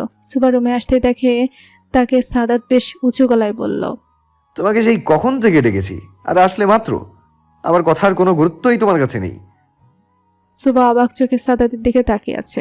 সে সাদাতকে বলল, কোনো দরকার ছিল? ওদিকে কাজ করছিলাম, কেন ডেকেছো? সাদাত ভ্রুকুটি করে বলল, কেন? দরকার ছাড়া তোমাকে ডাকি না। সুবা তাচ্ছিল্য হেসে বলল, দরকার ছাড়া কেউ অসহ্য কিছু সহ্য করে না। সাদাত আবার ভ্রুকুটি করলো। কে অসহ্য? সুবা? সে কি একবারও তা বলেছে? মনে মনে ভেবে সাদাত এবার গম্ভীর গলায় বলল, আমার পাঞ্জাবি আর পায়জামাটা একটু ইস্ত্রি করে দাও তো, আমি বের হব। সুবার একটু ইচ্ছে হচ্ছে না কোনো কাজ করতে, তবুও ক্লান্ত শরীরে এগিয়ে পায়জামার পাঞ্জাবি হাতে নিয়ে ইস্ত্রি করতে গেল। এদিকে সাদাত খাবার দেওয়ার জন্য তাড়া করছে। সুবা তাড়াতাড়ি ইস্ত্রি করতে গিয়ে ডান হাত বেশ খানিক জায়গায় ছ্যাঁকা খেয়েছে, যার জন্য সাথে সাথে ঠোসা পড়ে গেছে। সেদিকে ভ্রুক্ষেপ না করে সুবা ইস্ত্রি করা শেষ করে রান্নাঘরের দিকে ছুটল। সাদাতকে খাবার দেওয়ার সময় সাদাত খেয়াল করলো সুবা ডান হাতটা কম ব্যবহার করছে। সে সন্দেহ করে বলল, তুমিও খেতে বসে যাও। সুবা হালকা হেসে বলল, চুলায় রান্না আছে, তাছাড়া আপুকে খাইয়ে দিয়ে গোসল সেরে আমি খাবো, আমার এখন খিদে পায়নি। সাদাতের হঠাৎ খেয়াল হলো রুবাইয়ের কথা। সে সুবাকে বলল, রুবাইয়ার অবস্থা কি বেশি খারাপ? আরফানকে ফোন দিয়ে চলে আসতে বলি, ও গেলই কেন আজকে? সুবা সাদাতকে মানা করে বলে, তার দরকার পড়বে না, আমি আরফান ভাইয়াকে ফোন করে দিয়েছি। সুবা রান্নাঘরের দিকে গেলে মিনা খালা তাকে বলে, বৌমনি, তুমি খাইয়া লও, এমনিতেই অসুস্থ হইয়া গেছিলা। সুবা হালকা হেসে বলল, গোসল করেই খাবো, এখন খাবো না। তুমি কাজ করো তো নিজের। খালা তরকারি বাটি হাতে ডাইনিং টেবিলে যেতে যেতে বলল, আমার কথা শুনবো কে? আমি তো এই বাসার কাজের মহিলা, ভালো কথা তো শুনবা না। সাদাত মিনা খালাকে এভাবে রেগে যেতে দেখে জিজ্ঞাসা করলো কি হয়েছে। খালা সাদাতকে দেখে আরো ফুঁসে উঠে বলল, তোমার বউ হ্যাঁ সময় মাথা ঘুরাইয়া পইরা গেছিল। এখন খাইবার কইছি হ্যাঁ কথা শুনে না, যা মন চায় করুক গা। খালা বিড়বিড় করতে করতে এগিয়ে গেল অন্য কাজে। এদিকে সাদাত হাত দিয়ে রান্না করে গেল সুবার কাছে। রুবায়েত 1 মাসের জন্য একটা মিশনে যাচ্ছে। অনেক কষ্টে সে তার বউকে বোঝাতে পেরেছে যে তার জন্য এই কাজটা কতটা গুরুত্বপূর্ণ। বেশ বোঝানোর পর সে সফল হয় এবং মিশনের জন্য রওনা হয়। আসার সময় দেখে এসেছে সাদিয়ার চোখ পানিতে একাকার হয়ে আছে। সাদিয়ার মনে এখন একটাই প্রার্থনা, তার স্বামী যেন সঠিকভাবে সুস্থভাবে তাদের কাছে ফিরে আসে। রান্নাঘরে সাদাতের উপস্থিতি পেতে সুবা তাড়াতাড়ি নিজের চোখের পানি হাত দিয়ে মুছে নিল। চুলোটা অফ করে রুমের দিকে যেতে নিলে সাদাত তাকে পেছন থেকে চাপড়ে ধরল। আই এম সরি সুভা, আমি তখন অনেক বাজে কথা বলে ফেলেছি। সত্যি মাথাতেই ছিল না কি বলেছি। সরি বউ। সুবা কিছু বলল না। তার গলা ধরে এসেছে, কিছু বলার শক্তি পাচ্ছে না। তা অনেক কষ্টে বলল, ইটস ওকে। সাদাত সুবার কাঁধে মাথা রেখে একটা শ্বাস ফেলল। সাদাতের শরীরটা মৃদু কাঁপছে। আচ্ছা, সাদাত কি কান্না করছে? সুবার মাথায় ভাবনাটা আসতে সে চমকে পেছন ফিরে চাইলে সাদাত তাকে বাধা দেয়। এভাবে একটু থাকতে দাও না। সুবা চোখ বন্ধ করে ফেলল। আঁকড়ে ধরল সাদাতের হাত, যা তার পেটে অবস্থান করছে। বেশ কিছু সময় পর সাদাত সুবাকে নিয়ে টেবিলে বসে তাকে নিজ হাতে খাইয়ে দেয়। সুবার চোখে এখনো পানি, ছলছল চোখে সে সাদাতের দিকে তাকিয়ে আছে। সাদাত সুবাকে দেখেও দেখেনি। বেশ কয়েকবার বলেছে কান্না থামাতে, কিন্তু সুবা নিজেকে নিয়ন্ত্রণ করতে পারছে না। সাদাত আবারও বলল, তুমি কি কান্না থামাবে না? আমি এখান থেকে চলে যাব। সুবা কিছু না বলে সাদাতকে জড়িয়ে ধরল। তার মনে ভয় বাসা বেঁধেছে, হারানোর ভয়, হারিয়ে যাওয়ার ভয়। প্রতিনিয়ত তাকে ভয়েরা কুড়ে কুড়ে খাচ্ছে। না পারছে সে কাউকে বলতে, আর না পারছে সহ্য করতে। জানো সাদাত, আমি কখনো কোনো পলিটিশিয়ানদের পছন্দ করতাম না। রাজনীতিতে আমার চরম ভয়। সেই আমি তোমাকে ভালোবেসে ফেললাম, না চাইতেও এক পলিটিশিয়ানের জীবনে জড়িয়ে গেলাম। প্রতিনিয়ত আমি ভয়ে থাকি, এই বুঝি তুমি আর ফিরবে না, এই বুঝি আমি মরে যাব। কথাটা বলে সুবা আবার চোখের পানি ছেড়ে দিল। সাদাত নিজে অনেক গম্ভীর হয়ে গেছে। সত্যি কি সাদাত ভুল করেছে সুবাকে নিজের জীবনে জড়িয়ে? কিন্তু ভালোবাসা কি এত বাদ বিচার মানে? সাদাত সুবাকে জড়িয়ে রইল। মনে মনে সাদাত নিজেকেই দোষী মনে করে। সত্যি তো, সুবা তার জীবনে বলেই তো প্রথমে আসিফ নামে জানোয়ার আর তারপরে কবির, এরা কোনোভাবে একে অপরের সাথে জড়িত নয় তো? সাদাত ছক কষতে লাগলো। ড্রাইভার রহমান শেষে বলা শব্দ ছিল আস, মানে কি আসিফ। আসিফের কথা মাথাতে আসতেই সাদাত হিংস্র হয়ে উঠল। সুবাকে সামলে সে বেরিয়ে পড়ল হাসপাতালের উদ্দেশ্যে। শিশির আরেকবার রিপোর্টগুলো চোখ বোলালো, তারপর বেশ গম্ভীরভাবে সাদাতকে জানালো, তোকে আমি প্রথমেই বলেছিলাম এর মৃত্যু বিষক্রিয়ার মাধ্যমে হয়েছে। লাশকে অনেক আগে থেকে স্লো পয়জন দেওয়া হচ্ছিল। তোর দেওয়া ড্রাগসের জন্য এর মৃত্যু হয়নি, তাই তুই নিজেকে দোষারোপ করা ছাড়। সাদাত একটা স্বস্তির শ্বাস ফেলল। সাদাত শিশিরের সাথে কথা বলে বাইরে আসতে সে সুবাকে ফোন দিল। হ্যাঁ সুভা, তুমি একটু কষ্ট করে গাড়িতে উঠে হাসপাতালে চলে আসো। আমি গাড়ি পাঠিয়েছি তোমাকে আনার জন্য। এর কি দরকার? চুপচাপ চলে এসো তো। অনেকদিন তোমাকে নিয়ে কোথাও ঘুরতে যাই না, আজ তোমায় নিয়ে ঘুরবো। সুবা মুস্কি এসে আচ্ছা বলে ফোন রাখলো। আজ সে সাদাতের জন্য সাজতে চায়, তাই চট করে হালকা সেজে নিল। সুবা হিজাব পরে। আজ ম্যাজেন্টা কালারে হিজাব পরায় সবার আগে তার নাকের হিরের ফুলটা চিকচিক করছে। আয়নায় নিজেকে দেখে তার নিজেরই ভালো লাগলো। সাদাতের পাঠানো গাড়ি করে সে রওনা দিল হাসপাতালের উদ্দেশ্যে। সাদাত শিশির কেবিনে বসে আড্ডা দিচ্ছে। সুবা হাসপাতালে পৌঁছাতে খোঁজ নিয়ে চলে গেল ডক্টর শিশিরের কেবিনে। দোতলার ডান পাশে সিঁড়িতে উঠেই সবার প্রথমেই শিশিরের কেবিন। সুবা কেবিনের দরজায় লাগানো নেমপ্লেটটায় চোখ বোলালো। Doctor Shishir Raihan, MBBS DMC, diploma in medicine surgery, BMDC registry, forensic department. Suba দরজায় দুবার নক করলো। তারপর আস্তে দরজা খুলে উকি দিতেই দুই জোড়া চোখ তার দিকে স্থির হয়ে রইল। সাদাত প্রতিবারই সুবাকে দেখে এমন হ্যাং মেরে বসে থাকে তা সুবা বেশ ভালো করেই জানে। এ সাদাতের নতুন নয়, বেশ পুরনো অভ্যাস। সাদাত উঠে সুবার কাছে যেতেই শিশির তার অবাধ্য চোখ জোড়া নামিয়ে নিল। তার 30 বছর জীবনে এই প্রথম সে তার অনুভূতির অস্তিত্ব টের পেল, কিন্তু তাও কিনা এক নিষিদ্ধ অনুভূতি। নিজেরই বন্ধুর বউ, ছিছি। নিজেকে নিজের কাছে চরম বিহে উপেক্ষণ করে সে উঠে দাঁড়ালো। হালকা হেসে সে সুবাকে স্বাগত জানালো। না চাইতেও শিশিরের নির্লজ্জ চোখ জোড়া সুবার নাক ফুলে স্থির। নাক ফুলটার জন্য যেন সুবাকে একদম স্নিগ্ধ লাগছে। সে পকেটে হাত পুরে অন্যদিকে তাকিয়ে হালকা হাসলো। না, এই অনুভূতিকে এখনই চাপা দিতে হবে। সুবা হালকা হেসে শিশিরকে ধন্যবাদ দিয়ে সাদাতের কাছে এসে দাঁড়ালো। শিশির, এই যে তোর ভাবি, দেখার জন্য তো মাথা খারাপ করে দিচ্ছিলি, আজ সুযোগ হলো তাই। আসসালামু আলাইকুম ভাইয়া, আমি সুভা তানজিম। শিশির সুভার দিকে তাকিয়ে হালকা হেসে বলল, আমি কিন্তু তোমাকে ভাবি বলতে পারবো না, এইটুকুনো পিচ্ছি। এমনিতেও তোমার বড়, আমার চেয়ে ছোট। কথাটা বলেই শিশির হাসতে শুরু করলো। সাদাত সুভা দুজনেই বুঝতে পারলো শিশিরের মশকরা, কিন্তু আসলেই কি এটা মশকরাই ছিল? সুভাকে ডাক্তার দেখিয়ে সাদাত তাকে নিয়ে ঘুরতে বের হলো। সুভার বায়নায় সাদাত তাকে নিয়ে কলেজ লেক পার্কে নিয়ে গেল। সুভার খুব ইচ্ছে ছিল সে সাদাতের হাত ধরে এক গোধূলি প্রহরে খালি পায়ে হাঁটবে, কিন্তু সাদাতের বদলেতে খালি পায়ে হাঁটা হলো না, তবে সাদাত তার হাত ধরে রেখেছে। তাতে যেন সুভা স্বর্গসুখে ভাসছে। বিকেলবেলা হওয়ায় আশেপাশে বেশ ভিড়। সুভা এতটা অনুমান করেনি। স্বাভাবিকভাবে পাশে সুদর্শন ছেলে থাকলে মেয়েরা তাকে চোখ দিয়ে গিলে খাবে, এটাই স্বাভাবিক। কিন্তু মন কি আর তা মানে? সুভা তার ঠোঁটে হাসির রেখা টেনেই বলল, একটা কাজ করা উচিত। সাদাত হালকা ভুরু কুঁচকে বলল, কি? তোমার পেছনে ইয়া বড় করে ইনি বিবাহিত লিখে দেওয়া উচিত, তাতে যদি মেয়েদের নজর একটু কম পড়ে। সুভার কথা শুনে সাদাত হো হো করে হেসে দিল। সুভা আবারও বলল, হেসো না তো, ডাইরেক্ট বুকে এসে লাগে। আমার বর, তাতেই আমি গিলে খাচ্ছি। অন্য মেয়েদের কথা আর কি বলবো। সাদাত ভ্রুকুটি করে বলল, আমায় গিলে খাচ্ছ? চোখ দিয়ে। সাদাত আবার হাসলো। হাঁটতে হাঁটতে হঠাৎ সুভা থেমে গেল। সাদাতের হাতে টান পড়ায় সে পিছিয়ে ফিরে সুভার দিকে তাকালো। সাদাত ভয় পেয়ে গেল, কেননা সুভার চোখের কোণ ভিজে গেছে তার চোখের পানিতে। সাদাত এগিয়ে এসে সুভাকে ধরে জিজ্ঞাসা করে, কি হয়েছে সুভা, তুমি কাঁদছো কেন? হেই। সুভা সাদাতকে আলতোভাবে জড়িয়ে ধরল। সাদাত, আমার ভয় হচ্ছে। তুমি আমার থেকে হারিয়ে যাবে না তো? আমাকে ফেলে প্লিজ যেও না, আমি মরে যাব সত্যি। সাদাত সুভাকে আরো শক্ত করে জড়িয়ে ধরল।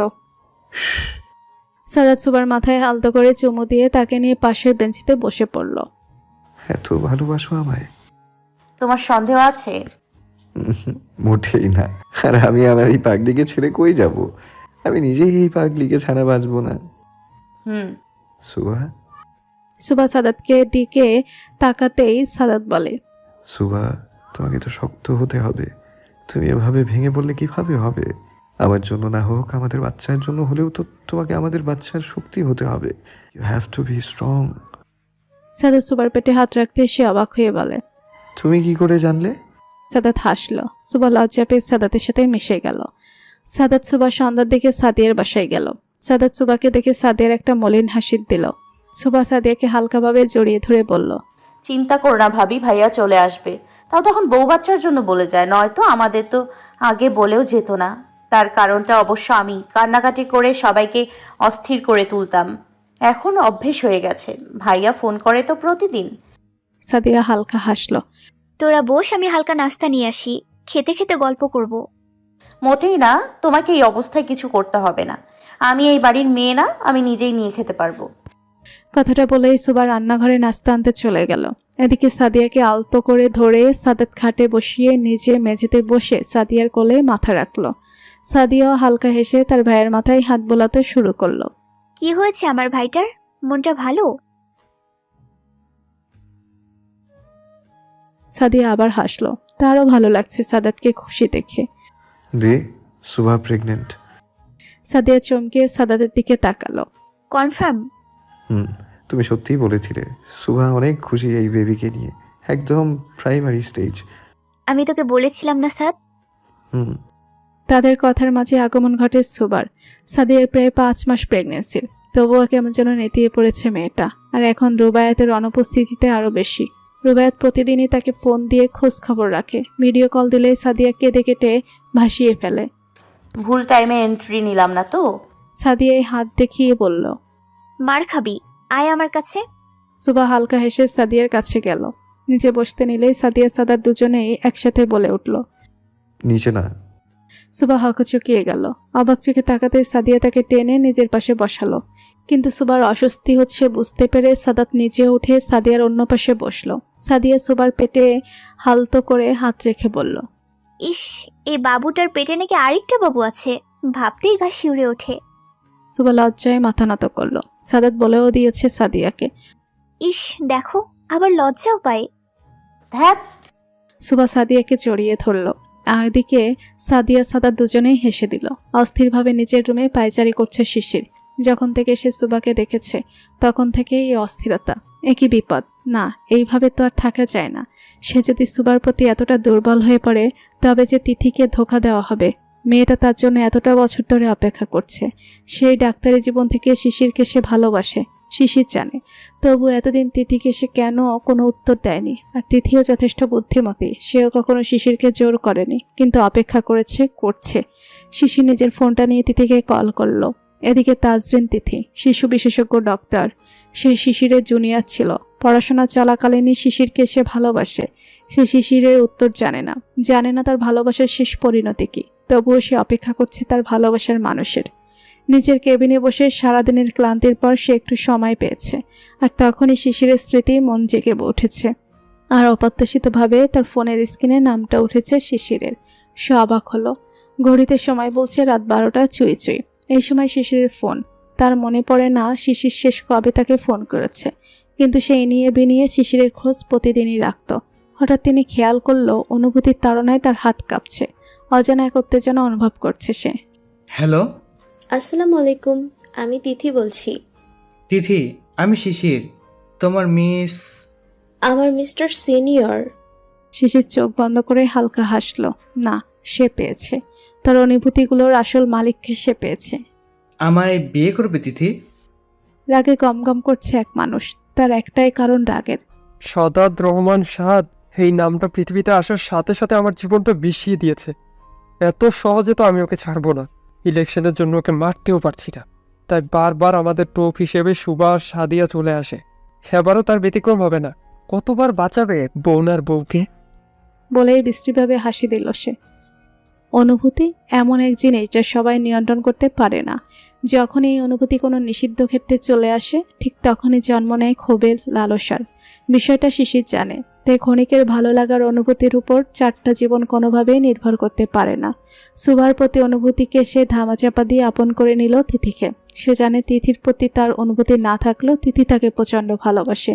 আর সে ভালোবাসার প্রেক্ষিতে করেই সে বলতে পারে তার জীবনে আসার হলে তিথিই আসবে, হোক না তার প্রেমটা বিয়ের পরে। তবে সে চায় তিথির প্রতি তার অনুভূতিগুলো যেন থাকে একদম শীর্ষে, যাতে করে সে চাইলেও আর এই অনুভূতি থেকে নিস্তার না পায়। তিথি তার প্রস্তাবে কিছুক্ষণ থম মেরে বসেছিল। তারপর ধীরে সুস্থে একটা কথাই বলল, বাড়িতে প্রস্তাব পাঠাও। ব্যাস শিশিরের কোনো কথা না শুনে সে ফোনটা কেটে দিল। তিথির এমন আকস্মিক আচরণে শিশির হতভম্ব হয়ে রইল কিছুক্ষণ। পরে হঠাৎই হেসে দিল সে। ওদিকে তিথির চোখ বন্ধ করে কিছুক্ষণ জোরে জোরে শ্বাস নিল। একই বলে দিল সে শিশিরকে। শিশিরের মুখে বিয়ের কথা শুনে হঠাৎই হতবিহ্বল হয়ে পড়েছিল সে। ঠিক কি ভাবছে শিশির তাকে? ভাবতেই লজ্জায় শেষ হয়ে যাচ্ছে তিথি। ইস, কি লজ্জা! তিথি আবার ফোন দিল শিশিরকে। হ্যালো। আসলে মানে আমি তো তখন ভুলে ভালে কথা বলে ফেলেছি, সরি। ভুলভাল কথা বলছো? তবে কি তোমার বাসায় প্রস্তাব পাঠাবো না? না, আমি তা বলিনি। তার মানে বাসায় প্রস্তাব পাঠাবো? আমি ওভাবেও বলিনি। শিশিরের কথার জ্বালায় ফেসে গেল তিথি। কি বলছে তার নিজেরই কোনো হুঁশ নেই। শিশির বুঝতে পেরে বলল, এবার না করলেও শুনবো না। আজ বুধবার, আগামী শুক্রবার রেডি থেকো। হয়তো একেবারেই আমার করে নিয়ে আসবো। তিথি শিশিরের কথার পেটে কিছু বলার মতো পেল না। সে তো এখনো হাঁ করে আছে। এ কি সেই শিশির যে তিথির অনুভূতি বুঝেও না বোঝার ভান করে থাকতো? সাদিয়ার বাসা থেকে আসার সময় রাস্তায় একটি গ্যাঞ্জামে ফেসে গেল সাদাত আর সুবা। একা থাকলে হয়তো সাদাত ভয় পেত না, কিন্তু এখন সাথে সুবা আছে। তা না চাইতেও তার মনে ভয় ঢুকেছে। গাড়ি থেকে বের হতে চাইলে সুবা তার হাত ধরে বলে, যেও না, আমার ভয় করছে। কিচ্ছু হবে না সুভা, আমি আছি তো। বের হয়ে দেখি কি সমস্যা। প্লিজ সাদাত, তুমি যেও না, সত্যি ভয় পাচ্ছি। সাদাত সুবার হাত রেখে তাকে আশ্বাস দিল। তারপর গাড়ি থেকে বের হতেই তাকে 4-5 জন মিলে ঘিরে ধরল। সাদাত কৌশলে তার ফোন দিয়ে কাউকে মেসেজ করে তারপর গাড়ি থেকে বের হয়। সে সেই লোকদের উদ্দেশ্য করে বলে, কি সমস্যা? রাস্তা আটকে ঝামেলা করছেন কেন আপনারা? এই লোক সাদাতকে বলল, আপনার যে একটু আমাদের সাথে যেতে হচ্ছে বস। কেন? এর মধ্যে আরেকটা লোক বলে উঠল, এ তো কোনো ফেনোর উত্তর দিতে পারবো না। যাইতে বলছি যাইবেন, নইলে তুলে নিয়ে যাব। গায়ে হাত দেওয়ার চেষ্টাও করিয়েন না, ভালো হবে না। একজন গা জ্বালা হাসি দিয়ে ঠেস মেরে বলে, নিজে বাঁচি কিনা তার কোনো ঠিক নাই, সে আজ যে ভালো হবে কিনা যাইতে। সাদাত বুদ্ধি করে সাইডে চাপলে লোকগুলো তাকে ঘেরাও করে সাইডে চেপে যায়। সে কথার ফাঁকে ইশারা দিতে ড্রাইভার গাড়ি নিয়ে চলে যায়। এদিকে গাড়ির মধ্যে সুবা চেঁচামেচি শুরু করে দেয়। এ কি করছেন? গাড়ি থামান, সাদাত রয়ে গেছে। সাদাত! সুবা কান্না করছে। এদিকে ড্রাইভার তাকে সান্ত্বনা দিয়ে বলছে, ম্যাডাম, আমি স্যারের কথাতেই গাড়ি চালাচ্ছি। স্যার ঠিক এসে যাবে, আপনি টেনশন করিয়েন না। আপনি গাড়ি থামান, সাদাতকে ফেলে কিছুতেই যাব না। সরি ম্যাডাম, স্যারের নির্দেশ আছে বাড়ি পৌঁছে তবেই গাড়ি থামবে। রাস্তায় যাই হোক না কেন গাড়ি থামাতে বারণ করেছেন উনি। সাদাত! সুবা কান্না করতে করতে গাড়িতে শুয়ে পড়ল। ভালোই ভালোই বলছি, কি চান আপনারা? আমার পথ আটকেছেন কেন? লোকটির চিৎকারে দলের অন্য সদস্যরা হৈ হৈ করে সেদিকে ছুটতেই সাদাত দিল ভোদর। হঠাৎ একটা বাইক আসাতেই সাদাত তার পিছু উঠে পড়ে। এদিকে লোকগুলো সাদাতের দিকে তাকাতেই দেখে সাদাত নেই। তাতেই হইচই আরো বেড়ে গেল। সাদাত যাওয়ার আগে একবার লোকগুলোর দিকে তাকিয়ে দেখে চলে গেল। বাইক আর গাড়ি একসাথেই বাসায় পৌঁছালো। বাইক থেকে সাদাত নেমে গাড়িতে সুবা অজ্ঞান হয়ে আছে। সে আতঙ্কিত হয়ে সুবাকে কোলে তুলে ঘরে এলো। সুবাকে অজ্ঞান দেখে রুবাইয়া দৌড়ে এলো। কি হয়েছে সুভার? ভাইয়া কিছু বলছেন না কেন? চিন্তা করো না রুবাইয়া, টেনশনে অজ্ঞান হয়ে গেছে, এক্ষুনি ঠিক হয়ে যাবে। সাদাত সুবাকে রুমে শুইয়ে দিয়ে ফ্যামিলি ডক্টরকে ফোন করে আসতে বলে। ডক্টর সুবাকে চেক করে কিছু ভিটামিন আর স্যালাইন দিয়ে যায়। আর তাকে একজন ভালো গাইনি ডক্টরের পরামর্শ নিতে বলে, যেহেতু সে প্রেগনেন্ট। সাদাত কথায় সম্মতি দিয়ে সুবার পাশে বসে। সে একটা বিষয় নিয়ে চিন্তিত। যা ভাবছে তাই যদি হয় তবে উক্ত ব্যক্তিকে খুব পস্তাতে হবে। সুবার জ্ঞান ফিরতেই সাদাতকে ডেকে উঠল। সাদাত পাশেই ছিল বিধায় সে তাড়াতাড়ি সুবাকে ধরে বলে, এই তো আমি শুভা। সাদাত, তুমি কই চলে গিয়েছিলে? আমি তো তোমার সাথেই আসলাম, কিন্তু তুমি অজ্ঞান হয়ে গেলে। আমি বাইকে করে তোমার সাথে করেই এসেছি। কিন্তু ওই লোকগুলো। আরে কিছু না, অন্য পার্টির লোক ছিল, তুমি চিন্তা করো না। এমনি কথা বলে চলে আসলাম। এবার তুমি ওঠো, খেয়ে ওষুধ নিতে হবে তোমার। তুমি খেয়েছো? না, তোমার অপেক্ষায় ছিলাম, এখন একসঙ্গে খাবো, চলো। সাদাত সুবাকে খাইয়ে দিচ্ছে। বেচারি স্যালাইন দেওয়ার জন্য হাতটা বলতে গেলে অবশ হয়ে আছে। এদিকে সুবার শ্বশুর ছেলে আর ছেলের বউকে দেখে তৃপ্তির হাসি দিল। হঠাৎ মস্তিষ্কে পুরনো স্মৃতির ভিড় জমল। মিষ্টি মুহূর্ত মনে করে সে হালকা হাসলো। সবাইকে উদ্দেশ্য করে বলল, কালকে আমার ছোট ভাই এসেছে, তোমাদের ছোটকু। সবার আগে উচ্ছ্বাসের সাথে আরফান বলে উঠল, ছুটকু আসছে, ইয়েস, এবার মজা দ্বিগুণ হবে। সবাই হাসলো। রুবাইয়া কৌতূহলের সাথে বলল, আরফান, উনি তো তোমার ছোট মামা হয়, তো তুমি ছোটকু বলছো কেন? আরফান বলার আগে সাদাতের বাবা বলল, সাদকে ছোট থেকে ছোটকু ডাকতে শুনে সেও ছোটকু ডাক শিখেছে। কেউ আর বদলায়নি, কিন্তু আমাকে সে বড় মামা বলেই ডাকে। সাদাত অবশেষে মুখ খুলল। খুব ভালো হলো, অবশ্যই তার বাড়ি ফেরার সময় হলো। রীতিও আসবে বাবা। সাদাতের বাবা মুখ গুমরা করে বলল, হ্যাঁ সাদ, রীতিও আসবে। এদিকে সুবা কিছু না বুঝে হাঁ করে রইল। রুবাইয়া সুবাইয়া দুজনের জন্যই মানুষগুলো নতুন, তাই তারা চেষ্টা করে কিছুই বুঝতে পারছে না। সুবার মাথায় একটাই কথা, রীতিটাকে হয়তো সাদাতের কোনো কাজিন হবে। এদিকে সাদাতের মনে চলছে সুবা রীতির মুখোমুখি হলে ঠিক কিভাবে রিয়াক্ট করবে। তা ভেবেই তার মুখটা পাংশুটে আকার ধারণ করলো। হ্যালো গাইস, বাড়ির কোনায় কানায় যারা আছো সবাই চলে আসো, রীতি ইজ হিয়ার। ঘরে বসে কাপড় ভাঁজ করছিল সুবা। এমন চিৎকার শুনে লাফিয়ে সাদাতের গায়ের উপর পড়ল। এমনিতে সে ভীতু প্রকৃতির মানুষ। সাদাত সুবাকে আগলে নিল। দুজনেই ঘর থেকে বেরিয়ে ড্রয়িং রুমে আসে। এর মধ্যেই ড্রয়িং রুমে সকলেই জড়ো হয়েছে। সাদাতকে দেখে রীতি দৌড়ে আসে। এসে সাদাতের গাল ধরে টেনে দিয়ে বলে, এই তো আমার ক্রাশ বয়, কোথায় ছিলে এতক্ষণ? তোমার তো উচিত ছিল আমাকে এয়ারপোর্টে রিসিভ করতে যাওয়া। সাদাত কিছু না বলে হালকা হাসলো। রীতির পেছন পেছন মিস্টার আসলাম মানিক হাজির হয়েছে। আর এসেই শুরু হয়ে গেল, ছেলেটাকে একটু রেহাই দাও, এখন থেকে তো প্রতিদিনই জ্বালাবে। অবশ্যই জ্বালাবো, তা আবার বলতে। সুবা অবুঝভাবে বলল, কেন জ্বালাবে? রীতি আর তার হাসি প্রশস্ত করে বলল, আমার ক্রাশ বয়কে জ্বালাবো না? সুবা চোখ ছোট ছোট করে সাদাতের দিকে তাকালো। ক্রাশ বর মানে? সাদাত কিছু বলার আগে রীতি বলল, ও মা, তুমি জানো না? সাদাত তো আমি বলতে পাগল। এই সাদাত, এই মেয়েটাকে কেন আমাদের সম্পর্কে বলনি? হ্যাঁ, সাদাতকে কিছু বলার সুযোগই দিচ্ছে না কেউ। সুবা রেগে মেগে শেষ। এমনিতেই সে প্রেগনেন্ট হওয়ার পর থেকে খুব এগ্রেসিভ আচরণ করে, রাগ যেন নাকের ডগায় থাকে। ভীতু শান্ত সুভা চিৎকারে পুরো পরিবেশ ঠান্ডা হয়ে গেছে তৎক্ষণাৎ। এসব কি সাদাত, কি বলছে এই মেয়ে? আমার ভয় লাগছে প্রচুর। সুভা অস্থির হয়ে পড়েছে, যার প্রমাণ তার জোরে জোরে শ্বাস নেওয়া। সাদাত তাড়াতাড়ি সুভাকে ধরে বলল, রিল্যাক্স সুহা, এমন কিছুই না। রীতি তোমার সাথে মজা করছে। কিন্তু ওভাবে সুভা সাদাতের গায়ের হেলে পড়ল। সাদাত তাড়াতাড়ি করে সুভাকে ধরে সোফায় শুয়ে দিল। রুবাইয়া পানি এনে দিতেই তা সুভার নাক মুখে ছিটিয়ে দিল। মিস্টার আসলাম আর রীতি উভয়ই হতভম্ব হয়ে দাঁড়িয়ে আছে। তারা বুঝতে পারছে না আসলে কি হয়েছে। হঠাৎ সুভাই কেন এমন হয়ে পড়ল। কি রে সাদাত, তোমার বউ এমন অজ্ঞান হয়ে গেল কেন? সাদাত সুভার হাতের তালু ঘষতে ঘষতে বলল, প্রেগনেন্ট হওয়ার পর থেকে সে অনেক অ্যাগ্রেসিভ হয়ে পড়েছে। তবে এটা স্বাভাবিক, ওর মর্নিং সিকনেস কম হয়, কিন্তু সে খুব সহজেই প্যানিক হয়ে যায়। সাদাত একটা শ্বাস ছাড়ল। ছোটকু আর রীতি দুজনেই বেশ চিন্তায় পড়ে গেল। রীতি অপরাধী সুরে বলল, আই এম সরি সাদাত, আমার জন্য সুভার এই অবস্থা। না না, ঠিক আছে, সামনে থেকে একটু সাবধানে থেকো। আর যাই হোক, সুভার বিষয়ে আমি কখনো কোনো রিস্ক নিতে রাজি নই। হ্যাঁ, আমি খেয়াল করব। হুম। সাদিয়াকে জানানো হয়েছে যে তাদের ছোটকু এসেছে। রীতি তাকে আসতে বললে সে সরাসরি বলে রুবায়েতকে ছাড়া সে একা ওই বাড়ি যেতে রাজি নয়। ফোন রেখে সে রুমে আস্তে আস্তে পায়চারি করছিল। 5 মাসে তার মোটামুটি ভরা পেট। সাদিয়ার ধারণা এখানে 2 জন আছে, হয়তো 3 জনও থাকতে পারে, তবে সে শিওর না। ভাবতে ভাবতে হাসলো সে। হঠাৎ মনে হলো কেউ তাকে ফলো করছে।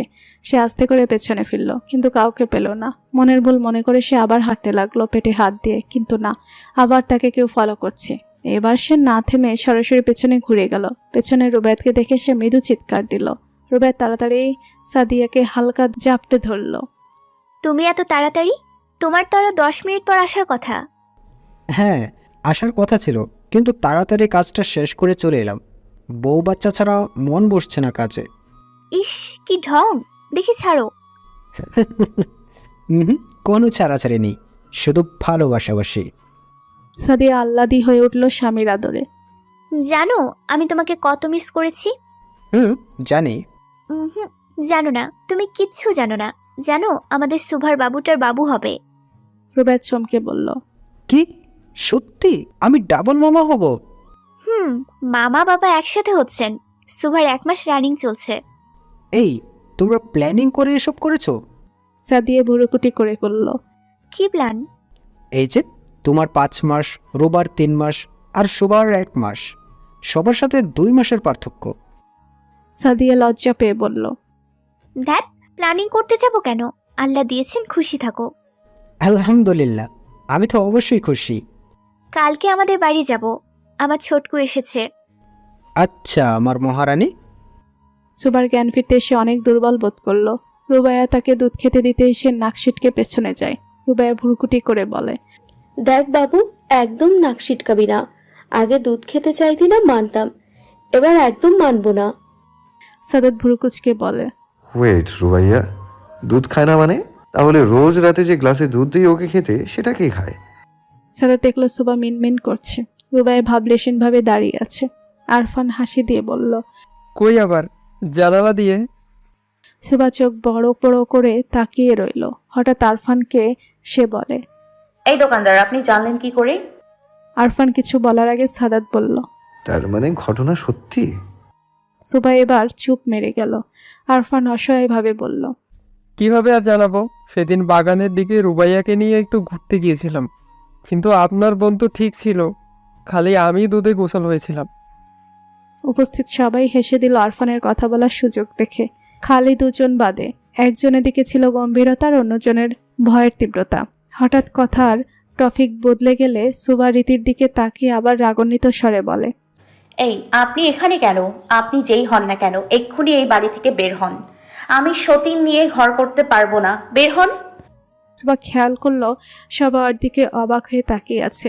সে চারদিকে একবার চোখ বুলিয়ে বলল, সবাই আমার দিকে এভাবে তাকিয়ে আছো কেন? চাচি শাশুড়িকে এভাবে ঘর থেকে বের করে দিচ্ছ? এ কেমন বৌমা রে বাবা? এই সাদাত, কি মেয়ে বিয়ে করেছো বলো তো? চাচি শাশুড়ি? জি চাচি শাশুড়ি, কিন্তু ছোটকু যেমন আমাদের সাথে একদম ফ্রি, তেমনি রীতিও আমাদের বন্ধুর মতো। সে সবসময় আমাদের তার নাম ধরে ডাকতে শিখিয়েছে। সুবা অবাক হয়ে বলল। ওনাকে দেখে তো বয়স্ক মনে হয় না। সুবার কথার উত্তরে ছোটকু বলে উঠল। কেন, আমাকে বুড়ো লাগে? ও এমা, না না না, তা বলতে চাইনি। আসলে উনি তো একটু বেশি ইয়ং। সাদাত হালকা হেসে বলল। হ্যাঁ, রীতি ছোটকুচে 15 বছরের ছোট। লাভ ম্যারেজ তাদের। ও ইস, সরি কাকিমণি, আমি ভুলে তোমাকে অনেক কথা শুনিয়ে ফেলেছি। রীতি মেকির রাগ দেখিয়ে বলল। কে কাকিমণি? রীতি ডাকবে? পাগল মেয়ে। সুবা হাঁ করে তাকিয়ে রইল। শুক্রবার দিন কাজী উকিল সমেত সপরিবারে তিথির বাসায় হাজির হলো শিশির। তার এক কথা, সে আজই তিথিকে নিজের করে নিজের সাথে নিয়ে যাবে। তিনি যতই ভালোবাসুক শিশিরকে, সে আপাতত লজ্জায় নত যেন। মনে মনে সেও চায় যত তাড়াতাড়ি হোক শিশিরের হতে। ঘরোয়াভাবেই অনুষ্ঠিত হয় শিশির তিথির বিয়ে। দুজনেই আজ থেকে এক পবিত্র বন্ধনে আবদ্ধ। শুরু হলো এক নতুন পথ চলা। এর সূচনায় সাহায্য করবে অতীতের অনুভূতি ভুলতে। শিশির তিথির বিয়ের প্রায় 6 মাস অতিবাহিত হয়েছে। যেই তিথি চেয়েও শিশিরের থেকে কোনো মনোযোগ পেত না, সেই শিশির এখন তিথি বলতে পাগল। তিথি প্রতিনিয়ত অবাক হয় শিশিরের ভালোবাসা দেখে। এত সুখ যে তার কপালে লেখা ছিল ভাবতেই সে উপরওয়ালার কাছে হাজার শুকরিয়া আদায় করে। এই যে তিথির পায়ে খুব ভালোবেসে আলতা পরিয়ে দিচ্ছে, এতে যেন তিথি এক স্বর্গীয় সুখ পাচ্ছে। এক তৃপ্ত দৃষ্টি ফেলছে শিশিরের উপর। শিশির নিজেও যেন তার স্ত্রীর পায়ে আলতা লাগিয়ে এক নিজস্ব অধিকার আদায় করে নিচ্ছে। হঠাৎ করে তিথি শিশিরকে বলল। শিশির, আমাদের ঘরে একটা বেবি আনলে কেমন হয়? তিথির কথা শুনে অবাক হয়ে তাকালো শিশির।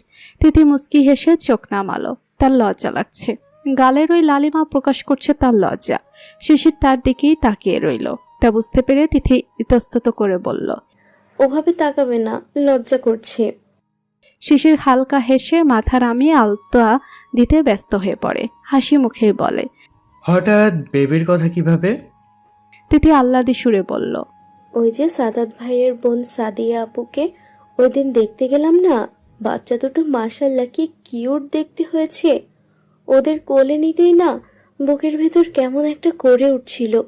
এই শিশির, দাও না একটা বেবি, যে আমাকে মা বলে ডাকবে, তোমাকে পাপা বলে ডাকবে, আমাদের এই সুখের ঘরে আলো ছড়াবে।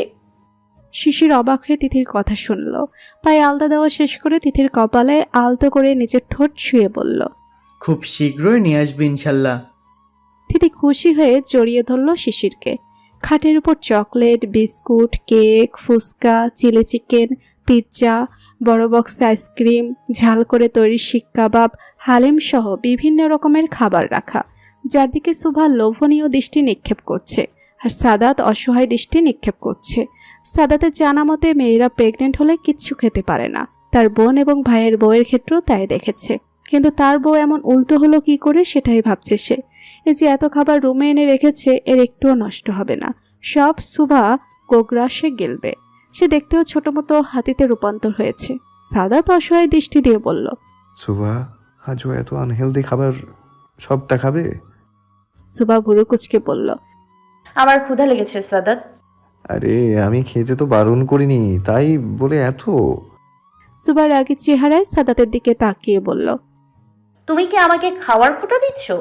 এমা, খোটা দিব কেন? সব তো তোমারই। তাই বলে তোমার এত খিদে পেয়েছে? কিছুক্ষণ আগে না স্যুপ খেলে। সুভা বেশ রাগ নিয়ে পেটে হাত বুলিয়ে বলল। কি করব, পেটে তো আর নর্মাল মানুষের বাচ্চা নিয়ে ঘুরি না, নেতার বাচ্চা নিয়ে ঘুরি। এর জন্যই তো আমার বেশি খিদে লাগে। সাদাত সুভার এমন ধরনের কথা শুনে হো হো করে হেসে দিল। তার এই 7 মাসের ভরা পেটে আলতো করে চুমু দেয় সাদাত। বউটা তার দিন দিন আরো বেশি কিউট হচ্ছে। কিভাবে বলল? নেতার বাচ্চা পেটে নিয়ে ঘুরে। হাহা, ছেলেকে কোলে নিয়ে সারা রুম পায়চারি করছে আরফান। এতক্ষণ ধরে সে রুবাইয়াকে ডাকছে, কিন্তু রুবাইয়া কোনো পাত্তাই দিল না তাকে। সে তার মতো কাজে ব্যস্ত। সাদিয়া পরিবেশ সমতে বাড়িতে এসেছে। রান্নাবান্নার একটা ব্যাপার আছে, তাই রুবাইয়া আড়াইয়াকে আরফানের কোলে দিয়ে রান্নাঘরে ব্যস্ত। পায়চারির মাঝেই রুবায়াত আসে। তার কোলে তার 2 কন্যা। একজন থামছে তো অন্যজন ভ্যা করে কেঁদে দিচ্ছে। রুবায়াত দিশেহারা হয়ে এখানেই চলে আসে। আরফান জানতে পারে তার বউয়ের সাথে তার বোনও রান্নার কাজে হাত লাগিয়েছে। তাই এই 2 পুরুষের এই দশা। দুজনেই একে অন্যের দিকে অসহায় চাহনি দিয়ে পায়চারি করতে লেগে পড়ল। এদিকে বাচ্চাদের কান্না থামার কোনো নাম নেই। যেই শব্দ সুভা পর্যন্ত চলে যায় তাই সুভা আরফানকে ফোন করে। হ্যালো সুবা, কিছু লাগবে? ভাইয়া বাচ্চাদের আমার কাছে দিয়ে যান। এ মা, দরকার নেই, তুমি রেস্ট নাও, আমরা সামলে নেব। কি সামলাচ্ছেন দেখতেই পাচ্ছি, এক্ষুনি নিয়ে আসুন ওদের, আমি অপেক্ষা করছি। না চাইতো রুবায়েত আর আরফান সুভার ঘরে গেল। সুভা হাত বাড়িয়ে বাচ্চাদের নিতে এক একটা চুপ হয়ে গেল। আরফান আর রুবায়েত দুজনেই অবাকের শীর্ষে। তারা এত চেষ্টা করেও থামাতে পারল না, সেখানে সুভা কোলে নিতেই চুপ। সুভা হালকা হেসে বলল, এক্ষুনি ঘুমিয়ে যাবে। ওভাবে তোমাদের কোলে জাতাজাতি করে ঘুমানোর অভ্যেস আছে নাকি ওদের? থাক আমার কাছে, তোমরা তোমাদের কাজে যাও। আরফান অসহায়ভাবে বলল। আর কোনো কাজ নেই গো শালিকা। সুভা দুষ্টু হেসে চোখ টিপে দিয়ে বলল, কাজ নেই তো দুজনে গিয়ে নিজেদের বউকে জ্বালাও। রুবায়েত বোনের কান টেনে দিয়ে হাসল। দুজনেই চলে গেল রুম থেকে, উদ্দেশ্য বউদের জ্বালানো।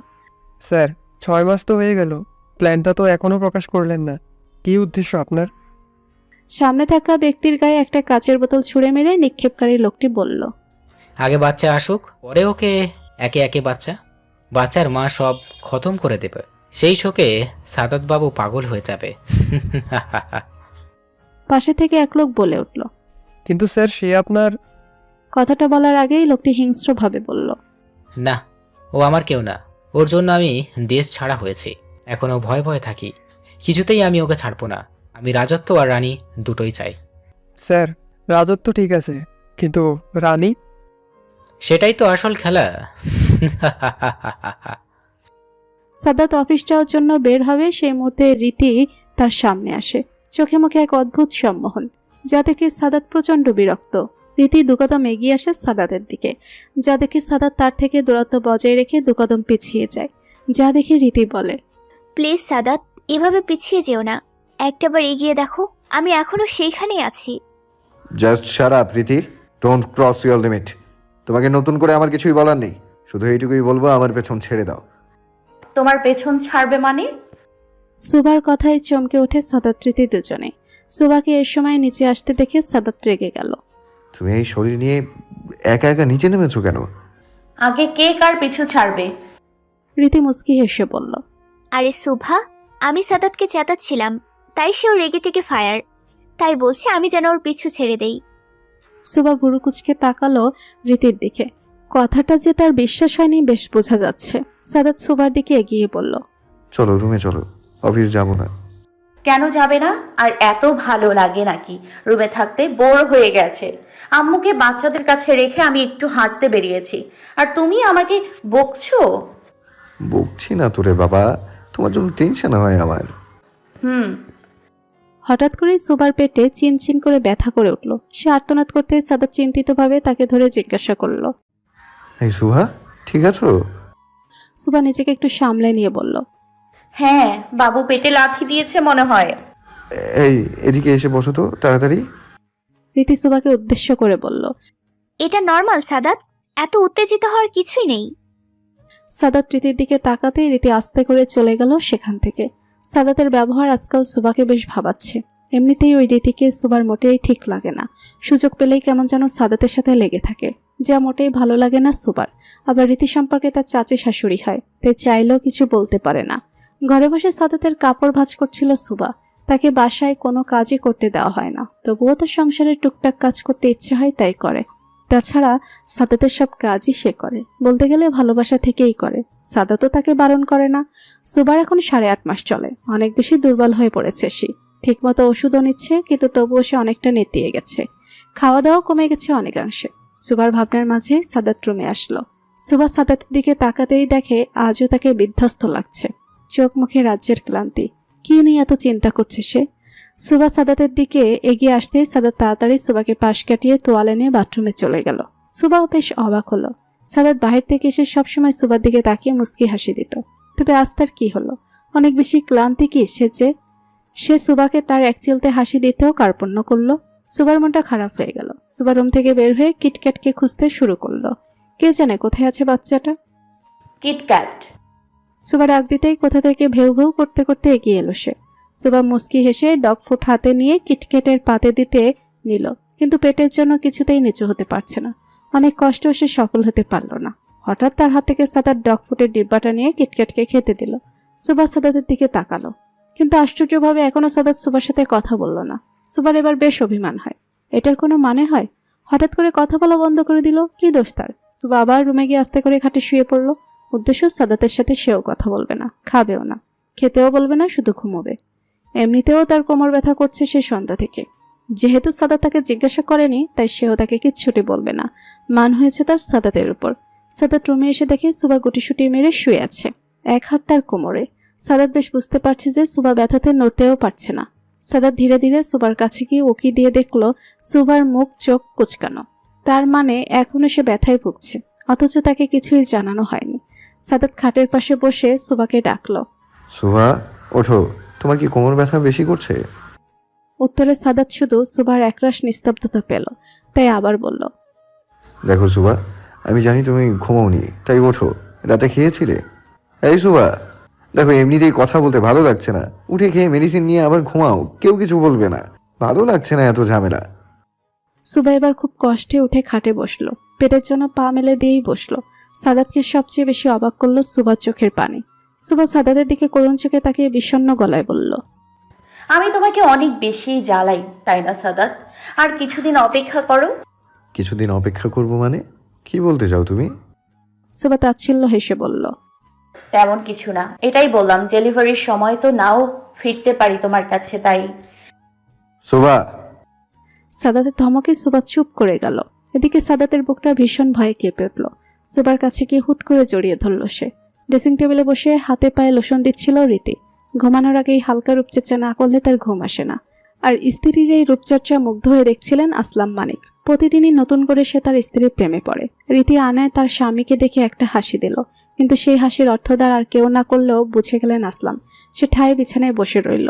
রীতি তার রূপচর্চার কাজ সম্পন্ন করে বিছানার দিকে এগিয়ে গেল। আসলামের কাছাকাছি আসতেই সে রীতির হাত চেপে ধরে। রীতি অবাক হয়ে আসলামের দিকে তাকালো। তার চাহনিতে ছিল তাচ্ছিল্য।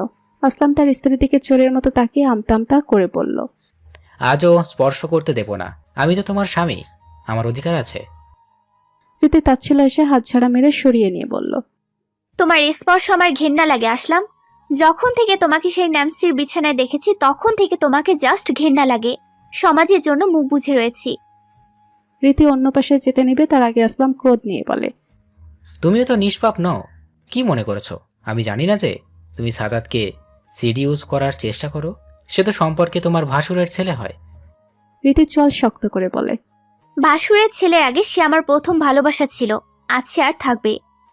আসলাম তাচ্ছিল্য হেসে বলে, সেই ভালোবাসার জন্য বুঝি আমাকে বিয়ে করেছিলে? রীতি আসলামের কথা শুনে আর কিছু বলার সাহস পেল না। সে নিজেও বুঝতে পারছে অতীতে সে কত বড় ভুল করেছে। যার মাসুল হিসেবে দেশে এসেছে সাদাতের বিয়ের খবর শুনে, তাও সুখবর সহ, যেটা শুনেই তার গা জ্বলে উঠেছিল। এদিকে আসলাম রাগে ফেটে পড়ার মতো অবস্থা। না, আর বেশি দেরি করা যাবে না। এবার প্ল্যান একটু চেঞ্জ করতে হবে। সাদাতকে সহ সাদাতের পরিবারকে শেষ করতে হবে, কিন্তু তার আগে যে তাকে দুর্বল করে নিতে হবে ভেবেই পৈশাচিক হাসি দিল সে। বারান্দায় বসে একের পর এক নিকোটিনের ধোঁয়া নিজের মধ্যে গ্রাস করতে লাগলো। ঘুমানোর প্রস্তুতি নিচ্ছিল রুবায়েত। সাদিয়া বাচ্চাদের ঘুম পাড়িয়ে সেও তাদের সাথে বিছানায় শুয়ে গেছে। হঠাৎ ফোনের আওয়াজে রুবায়েত বেডসাইড টেবিল থেকে ফোনটা তুলল। এত রাতে সাদাতের ফোন দেখে সে কিছুটা বিস্মিত হয়। আসসালামু আলাইকুম সাদাত, ভালো আছো? ওয়ালাইকুম আসসালাম রুবায়েত ভাই। জি ভালো আছি। আপনি কি ঘুমিয়ে পড়েছেন? কিছু বলার ছিল? হ্যাঁ, অবশ্যই ছিল। শোভামণি ঠিক আছে? আছে আলহামদুলিল্লাহ, কিন্তু বেশ ভয়ে আছে। হ্যাঁ, এই বিষয়ে একটু একটু ভয় তো পাবেই। তাছাড়া বয়সও তো ওর বেশি নয়। রুবায়েত ভাই, আপনাকে বলেছিলাম একটা লোককে ট্রেস করতে, পেরেছেন? কাজ চলছে।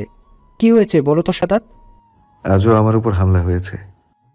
সাদাতের থেকে তার উপর হামলা হওয়ার কথা শুনে বেশ চিন্তায় পড়ে গেল। রুবায়েতের চিন্তিত মুখ দেখে সাদিয়া তাকে জিজ্ঞাসা করলো কি হয়েছে, কিন্তু রুবায়েত তাকে কিছুই বলল না। এখন সাদিয়াকে সাদাতের বিষয়ে বলা মানে তাকে মেন্টাল প্রেসারে ফেলে দেওয়া, আর এতে সাদিয়া বাচ্চাদের উপর খারাপ প্রভাব পড়তে পারে। তাই তাকে না জানানো শ্রেয় মনে হলো। আজ সকাল থেকে সুভার শরীরটা বেশ ভেঙে ভেঙে আসছে। সাদাতকে বলার সুযোগও পায়নি, বেরিয়ে গেছে সে। কিন্তু সুভার মনে হচ্ছে আজই হয়তো তাকে হাসপাতালে যেতে হবে। সুভা অনেক কষ্টে রুম থেকে বেরিয়ে রুবাইয়াকে ডাকলো, কিন্তু সে শুনতে পায়নি। এদিকে সুভার জন্য ব্যথা ক্রমশ বৃদ্ধি পাচ্ছে। একসময় সে ব্যথা সহ্য করতে না পেরে নিচে বসে পড়ল। এত বড় বাড়িতে আর সুবার পাশে কেউ নেই। সুবা কান্না করছে আর সাদাতকে ডাকছে, কিন্তু সাদাত তো বাসায় নেই। কোথা থেকে আসবে সে? এদিকে সুবার জন্য আরো ভয়ানক হয়ে উঠেছে পরিবেশ।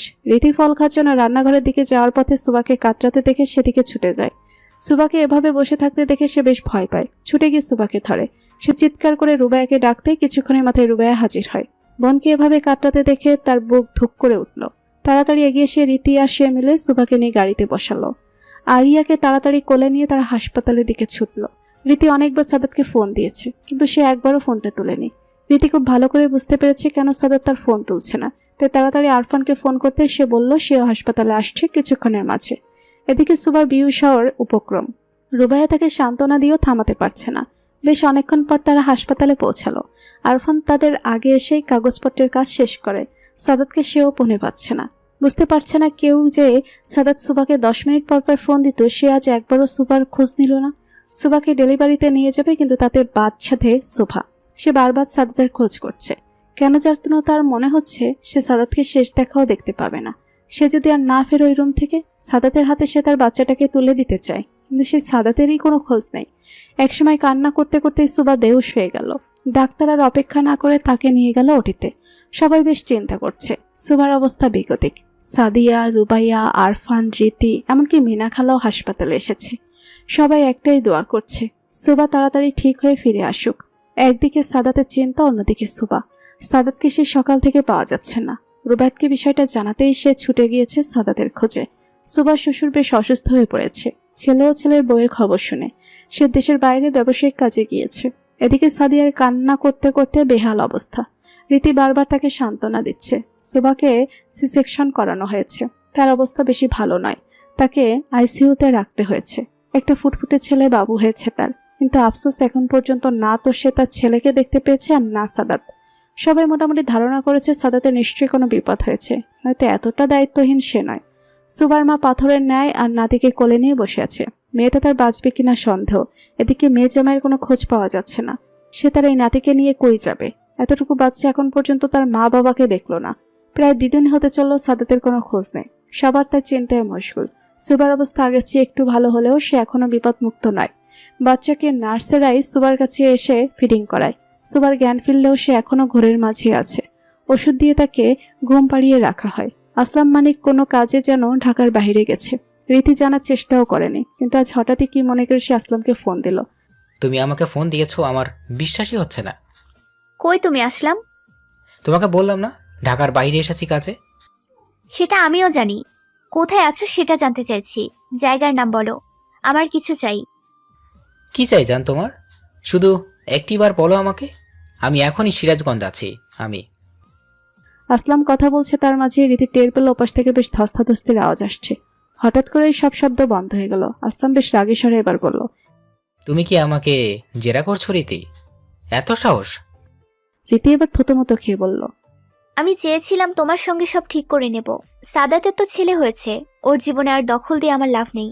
তোমাকে নিয়েই আবার নতুন করে সবটা শুরু করব। আসলাম অত্যাধিক খুশি হয়ে বলল, সত্যি বলছো জান? সত্যি? সত্যি। আমি এখনই আসছি তোমার কাছে। না না, তুমি কাজ শেষ করেই আসো। আমি অপেক্ষা করব ঠিক সময়ের। আমি তোমাকে সারপ্রাইজ দিতে চাই। আসলাম মানে খুশি হয়ে ফোনটা রেখে দিল। এদিকে রীতি ফোন রেখে মুস্কি হাসলো। রুবাইয়াত সর্বোচ্চ চেষ্টা করছে সাদাতকে খোঁজার, কিন্তু কোনোভাবেই কুলো পাচ্ছে না। ঘটনা মোতাবেক সাদাত বাসা থেকে বের হয়েছিল তার অফিসের উদ্দেশ্যে, কিন্তু তার গাড়ি পাওয়া গেছে অন্য হাইওয়ের মাঝখানে। কিন্তু সাদাতের যাওয়ার কথা যেদিকে, সে সম্পূর্ণ উল্টো দিকে কি করতে গিয়েছে। রুবাইয়াত সাদাতের নাম্বার ট্র্যাক করেও কিছু জানতে পারেনি। নাম্বারটা বন্ধ দেখাচ্ছে। রুবাইয়াত তার ফোর্স দিয়ে সাদাতের ফোনে কখন কার ফোন এসেছে তার লিস্টটা নিয়েছে। সেই লিস্ট অনুসারে সাদাত শেষ কলে কথা বলেছে শিশির রায়হানের সাথে, কিন্তু রুবাইয়াতের জানা মতে সে সাদাতের বন্ধু। আচ্ছা, সে কি সাদাতের বিষয়ে কিছু জানতে পারে? রুবাইয়াত দেরি না করে শিশিরের কাছে যাওয়ার উদ্দেশ্যে বের হলো। এখন শিশিরই পারবে তার প্রশ্নের উত্তর দিতে। শিশির সে কখন থেকে সাদাতের খোঁজ চালানোর চেষ্টা করছে, কিন্তু কিছুতেই তার কোনো খোঁজ পাচ্ছে না। আজ 2 দিন ধরে তার কোনো খোঁজ নেই। বাসার নাম্বারে ফোন দিলেও কেউ তুলছে না ফোনটা। এর মধ্যে রুবাইয়াতকে তার কেবিনে আসতে দেখে সে উঠে দাঁড়ালো। রুবাইয়াতকে সে চেনে না, তাই শিশিরকে রুবাইয়াত নিজের পরিচয় দিল। সাদাতের বোনের হাজবেন্ড কথাটা শুনে সে ভাবলো তার কাছ থেকেই হয়তো সাদাতের খোঁজ নেওয়া যাবে। সে রুবাইয়াতকে বসতে বলে, মিস্টার রুবাইদ, আপনি কি সাদাতের খোঁজ দিতে পারবেন? কোথায় আছে ও? 2 দিন ধরে তার কোনো খোঁজ আমি পাচ্ছি না। রুবাত শিশিরের কথা অবাক হয়ে বলল, তার খোঁজ নিতে আমি আপনার কাছে এসেছি। সাদাত কোথায় সেটা তো আপনার ভালো জানার কথা। সাদাতের ফোন থেকে শেষ ফোনটা আপনার ছিল। শিশির ভুরু কুচকাল। সে বুঝতে পারছে না রুবায়েতের কথা। সে কি করে জানবে সাদাত কোথায়? সাদাতের সাথে আমার 2 দিন ধরে যোগাযোগ নেই, আমি কি করে জানবো? আমি তার ফোনে কম হলেও 2 থেকে 300 বার কল করেছি, বাসায়ও ফোন করেছি, এমনকি সুবাহকেও ফোনে পাচ্ছি না। শোভা হসপিটালে মুমূর্ষু অবস্থায় পড়ে আছে, তাকে না পাওয়াটাই স্বাভাবিক। শিশির প্রচণ্ড অবাক হয়ে বলল, কি হয়েছে সুবাহার? ও ঠিক আছে তো? আর ওর বাচ্চা ঠিক আছে? কোথায় আছে সাদাত? রুবায়েত একটা নিঃশ্বাস ফেলে বলল, সাদাত শোভার ছেলে হয়েছে, কিন্তু আমার বোনের অবস্থা তেমন ভালো নেই। তার মধ্যে সাদাতকে 2 দিন ধরে খুঁজে পাওয়া যাচ্ছে না, সাদিয়াকেও সামলাতে পারছি না। আর ইউ শিওর তুমি জানো না সাদাত কোথায়? জানলে আমি চলে যেতাম ওর কাছে। তবে একটা কথা, ও যেদিন থেকে শুনেছে ওর নিজের কাকা ওর সাথে বেইমানি করেছে, ও ভেঙে পড়েছিল। শিশিরের কথা শুনে রুবায়েত অবাক হলো। ওর কাকা মানে ছোটকু? হ্যাঁ। তুমি কি জানো আমাকে একটু বলো তো শিশির। তুমি করে বললাম। না না না, ঠিক আছে। আসল বিষয় হচ্ছে এতদিন সাদাতের উপর হামলা, সুবাহকে অপহরণ, এ সবটাই করেছে সাদাতের কাকা আসলাম মানিক। সাদাত যখন তার লোকজনের মাধ্যমে এই খবরটা পায় তখন আমিও তার সাথে ছিলাম। আসলাম মানিক আগেও অনেক অবৈধ কাজ করেছে এবং তার সাদাত দুর্ভাগ্যবশত দেখে ফেলে। তখন সাদাতের বয়স খুব বেশি নয়, টিনেজ বলা চলে। সে যখন তার বাবাকে তার কাকার কথাটা বলে, সাদাতের বাবা তখন তার ভাইকে বেশ বকাঝকা করে এবং তার কাকা প্রতিজ্ঞা করে এমন কাজ আর করবে না। তাই সেই সময়ে সাদাতের কাকা এদেশ ত্যাগ করে, কিন্তু সে পিছন থেকেও সাদাতের ক্ষতি করার চেষ্টা করে বারবার। এমনকি প্রফেসর আলিফকেও সে কিডন্যাপ করেছিল নিজের কার্য সিদ্ধ হাসিল করতে। কিন্তু সাদাত তার বুদ্ধিমত্তা দিয়ে প্রফেসরকে মুক্ত করে, যার জন্য সাদাতের কাকা আরও বেশি ক্ষুব্ধ হয়ে পড়ে, যার স্বরূপ এখন সে সাদাতকে একদম শেষ করে দিতে চায়। জানি না সাদাতের কাকাই তার কোনো ক্ষতি করেছে কিনা। আমি শুধু চেয়েছিলাম আপনাদের কারোর সাথে আমার যোগাযোগ হয়ে যাক আর আপনাদের সাথে এই কথাটা বলতে পারি। এর মধ্যে সাদাতেরও কোনো খোঁজ পাচ্ছিলাম না। এখন আসলাম। মানিকই তাহলে আমাদের নেক্সট ক্লু। সাদাতকে রক্তাক্ত অবস্থায় পড়ে আছে আর তার পাশে আছে আসলাম মানিক। সামনে একজন কাজী বসে আছে যে আপাতত ভয়ে তটস্থ হয়ে কাঁপছে। তাদের কিছু দূরে চেয়ারে বসে চিৎকার করছে রীতি। এখন বিষয় হচ্ছে সে কিভাবে এখানে আসলো। সাদাত যখন অফিসের রাস্তায় যাচ্ছিল তখনই তার উপর হামলা হয়। সে নিজেকে সেই লোকদের থেকে রক্ষাও করে। বেশ কিছু দূর এগোনোর পর সে অজ্ঞান হয়ে যায়, কিন্তু জ্ঞান ফেরার পর নিজেকে এই বদ্ধ জায়গায় আবিষ্কার করে। সবচেয়ে বেশি অবাক হয় তার পাশে আসলাম মানিককে দেখে, কেননা সাদাতের এখন সবচেয়ে বেশি জঘন্য লাগছে তার ছোটকুকে। কিন্তু তাকে সে ধরে নিয়ে আসলে সে এখানে বাধা অবস্থায় কেন? সাদাত আস্তে করে সামনে তাকাতেই দেখে রীতি বসা, তার ঠোঁটে বিশ্রী হাসি। সাদাতের জ্ঞান ফিরতে দেখে রীতি তাড়াতাড়ি উঠে সাদাতের কাছে আসলো। অস্বাভাবিক আচরণ করছে সে। বিভিন্ন উপায় অবলম্বন করে সে আসলাম মানিকের জ্ঞানও ফিরালো। বাহ, খুব ভালো, দুজনের জ্ঞান ফিরে এসেছে। এখন আমার ইচ্ছে খুব তাড়াতাড়ি পূরণ হবে। আসলাম মানিক রীতির কথা শুনে বলল, আমাকে এখনো বেঁধেছো কেন রীতি? তুমি তো আমার সাথে সব নতুন করে শুরু করতে চেয়েছিলে, তাই না? রীতি জোরে হেসে বলে, হ্যাঁ, শুরু তো আমি করবই, তবে তোমার সাথে না, সাদাতের সাথে, আমার ভালোবাসার সাথে। না। তুমি না বলে কিছুই হবে না আসলাম। আমি তোমার সামনে এক্ষুনি সাদাতকে বিয়ে করব। সাদাত এখনো ঘোরের মাঝে আছে। তার সাথে গুন্ডাদের বেশ ধস্তাধস্তি হয়েছে, কিন্তু পেছন থেকে মাথায় বাড়ি দেওয়ার আর নিজেকে রক্ষা করতে পারেনি সে। তার রেশ এখনো রয়ে গেছে। পানি পিপাসায় তার গলা শুকিয়ে কাট। সে অনেক কষ্টে বলল, পানি। রীতি তাড়াতাড়ি পানি এনে সাদাতকে ধরে পানি খাওয়ালো, তারপর আবার ডাবের পানি দিল। রীতি কাজীকে বলল যত দ্রুত সম্ভব বিয়ের কাজ শুরু করতে। এদিকে আসলাম মানিক কান্না করে বলছে রীতিকে থামতে। কিছুক্ষণ পর সাদাত মাথা তুলে দেখে রীতির পাগলামি। সে চুপ থেকে সব লক্ষ্য করলো, খুব শান্ত ভঙ্গিতে বলল, এসব কি রীতি? আমাকে এখানে তুলে আনার মানে কি? রীতি সাদাতের কাছে এসে তার গালে হাত দিয়ে আদুরে স্বরে বলল, মানে আছে তো সাদাত, এক্ষুনি আমি তোমাকে বিয়ে করব। আমি তোমাকে অনেক ভালোবাসি, অনেক। এইসব পাগলামির মানে কি রীতি? আমি দুজনেই বিবাহিত, তাই এই বিয়ের কোনো বৈধতা নেই। আমাকে ছাড়ো। রীতি পাগলের মতো আচরণ করছে। কেন বৈধতা হবে না সাদাত? আমি তোমাকে ভালোবাসি। আমরা দুজন দুজনকে অনেক ভালোবাসতাম। আমি তোমাকে কখনোই ভালোবাসিনি রীতি, আর না তোমাকে ভালোবাসি। তুমি আমাকে জেলাস ফিল করানোর জন্য মিস্টার আসলাম মানিককে বিয়ে করলে। তবু কি কোনো লাভ হয়েছে? কেন আমার পিছন ছেড়ে দিচ্ছ না? না না না, কখনোই আমি তোমাকে ছাড়বো না। আজ এবং এক্ষুনি তোমাকে আমায় বিয়ে করতে হবে। আমি আমার স্ত্রী সুভাকে অসম্ভব ভালোবাসি, তাই তোমাকে বিয়ে করার কথা কল্পনাতেও আনতে পারবো না। কল্পনা নয়, এটা বাস্তবে হবে। আর সুভা সুভা বাঁচে না মরে তার কোনো ঠিক নেই। মনে হয় বাঁচবে না। আর এই আসলামকে আমি মেরে দেব, তাহলে আমাদের পথের কাঁটা দূর হবে। সাদাত আতকে ওঠে। সুবা বাঁচবে না মানে কি? কি হয়েছে সুবার? রীতি, সুভা কোথায়? কি হয়েছে আমার সুভার? বেশি কিছু না, ডেলিভারিতে অনেক কমপ্লিকেশন চলে এসেছে। সাদাত আর কিছুই যেন শুনতে পাচ্ছে না। বুকটা প্রচন্ড আওয়াজ করছে, ধুক ধুক। অজানা ভাইয়ের শরীরে ঘাম দিচ্ছে বারবার। এদিকে আসলাম মানিক চেঁচাচ্ছে, এই সাদাত, জবে থেকে জন্মেছে আমার সব কেড়ে নিয়েছে। এর জন্য শান্তিতে বাঁচতেও আমি পারছি না। ইস, আরেকটুর জন্য ওকে আমি মারতে পারলাম না। ও আমাকে আমার রাজত্ব থেকে বঞ্চিত করেছে। এখন আমার স্ত্রীকেও কেড়ে নিচ্ছে। আমি ওকে কিছুতেই ছাড়বো না সাদাত। আসলামের হুঙ্কারে রীতি দৌড়ে এসে তার গালে ভীষণ জোরে এক চড় বসিয়ে দিল। কত বড় সাহস! আমার সামনে আমার ভালোবাসাকে শেষ করবে বলে হুঙ্কার করিস? তোকে আমি জানে মেরে ফেলবো, আর এমন জায়গায় গুম করব কেউ টেরও পাবে না। কি দেই তোকে শেষ করে? আসলাম মানিক অবিশ্বাসের সুরে বলল, রীতি, আমি তোমাকে ভালোবাসি। কিন্তু আমি বাসি না। তোর মতো এক বুড়োকে আমি এই রীতি ভালোবাসবো? কখনোই না। আগে যা ছিল সব নাটক। এদিকে সাদাত চুপ করে খুব করে চেষ্টা চালাচ্ছে হাতের বাঁধন খুলতে, কিন্তু না, সে বারবার হেরে যাচ্ছে। হঠাৎ রীতি সাদাতের দিকে ঘুরে বিদঘুটে হাসি দিয়ে বলল, কি হলো সাদাত? খুলছে না? খুলবে কি করে? তুমি হয়তো ভুলে গেছো আমি স্কাউটিং এ ছিলাম, তাই এইসব ছোটখাটো নট সম্পর্কে ধারণা না রাখলে কি হয়? কাজী সাহেবকে রীতি আবার তাড়া দিল বিয়ে পড়াতে। কাজী সাহেবও ভয়ে ভয়ে বিয়ের কাজ শুরু করলে সাদাত এবার বেশ চিৎকার করে বলে, আমি এই বিয়ে কিছুতেই করব না, মরে গেলেও না। বিয়ে তো তোমাকে করতেই হবে সাদাত। আর যদি না করে? সবাই দরজা দিকে তাকিয়ে দেখে হেলতে দুলতে সুবা এসে দাঁড়িয়েছে। শুধু সে নয়, রুবায়েত তার ফোর্স নিয়ে হাজির এখানে। রীতির পালানোর সুযোগ নেই। সাদাত সুবাকে দেখে খুশিতে চোখের পানি ছেড়ে দিল। ওই তো দেখা যাচ্ছে সুবার কোলে তাদের ভালোবাসার এক আস্ত জীবন্ত ফসল। সুবাও চোখের পানি ছেড়ে দিয়েছে বহুক্ষণ আগে।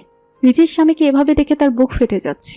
রুবায়েত কাল বিলম্ব না করে রীতি ও তার গ্যাংকে ধরল। আসলাম মানিককেও গ্রেপ্তার করা হলো। রীতি যাওয়ার আগে অবাক হয়ে বলল, আমি এখানে সেটা তোরা কিভাবে জানলি? সুবা তাচ্ছিল্য হেসে বলে, নিজের পায়েই নিজে কুড়াল মেরেছো মিসেস রীতি। আমার কেবিনে বসে ফোনে কথা বলেছো, যার সবটাই আমি শুনেছি। হয়তো মনে করেছো আমি বেহুশ, কিন্তু অদৃষ্ট। আমি হুঁশেই ছিলাম। আর নিশ্চয়ই বলতে হবে না, রীতির মুখটা দেখার মতো ছিল যখন সে আফসোস করলো তার বোকামির জন্য। আজ একটুর জন্য সে সাদাতকে নিজে করতে পারল না। অবশেষে সাদাত আর সুবার সুখের দিনের সূচনা হলো। সাদাত আস্তে করে তার ছেলেকে কোলে নিল। তার হাত কাঁপছে। প্রচন্ড খুশিতে সে আত্মহারা। ছেলের গালে আলতো আদর দিয়ে জড়িয়ে ধরল নিজের সাথে। এদিকে সুবা পেটে হাত দিয়ে বসে পড়েছে। সে কারো কথাই শোনেনি। এই অসুস্থ অবস্থায় ছুটে এসেছে স্বামীকে বাঁচাতে। সুবাকে রুবায়েত ধরে ফেলল। খুব দ্রুতই সুবাকে নিয়ে সবাই হাসপাতালে রওনা হলো। সাদাতেরও চিকিৎসার প্রয়োজন। আমি বাবার সাথেই ঘুমাবো। না, তুই আমার সাথে ঘুমাবি। মা, বলেছি না আমি বাবার সাথেই ঘুমাবো। সোয়াদ, আমি বলেছি না আমি সাদাতের সাথে ঘুমাবো? কথাটা বলে দাঁত দিয়ে জিব্বায় কামড় দিল সুবা। সোয়াদ দুষ্টু হেসে বলল, ও, তো তুমি বাবার সাথে ঘুমানোর জন্য আমাকে তাড়াচ্ছ? যাহ বাবা, তাড়ালাম কোথায়? তাহলে বাবার সাথে ঘুমাতে দেবে না কেন? মা ছেলের ঝগড়ার মাঝে সাদাত এসে দুজনকে শান্ত করলো। আচ্ছা আচ্ছা, দুজনেই আমার কাছে ঘুমোবে, শান্তি। সুবা সোয়াদ দুজনেই ঠিক আছে বলে খাটে উঠে পড়ল। সোয়াদ তার বাবার মতো হলেও ভয়টা মায়ের থেকেই পেয়েছে। সাদাতকে সে প্রচন্ড ভয় পায়। সাদাত তাকে কিছুই বলে না, তবুও সে ভয় পায়। আবার সাদাতের কাছে তার যত আবদার, যত আদর। সাদাত বাতি অফ করে আস্তে আস্তে মৃদু শুনতে পায় মা ছেলে বুদ্ধি কষছে কাল সকাল সকাল কদম গাছ উঠে কদম পারবে। যা শুনে সাদাত দুজনকেই ধমকে বলল, কাল দুজনে একজনকেও যদি কদম গাছের আশেপাশে দেখি তো খবর আছে। মা ছেলে সাদাতের মুখের উপর রেগে হু বলে দুদিক ফিরে শুয়ে গেল।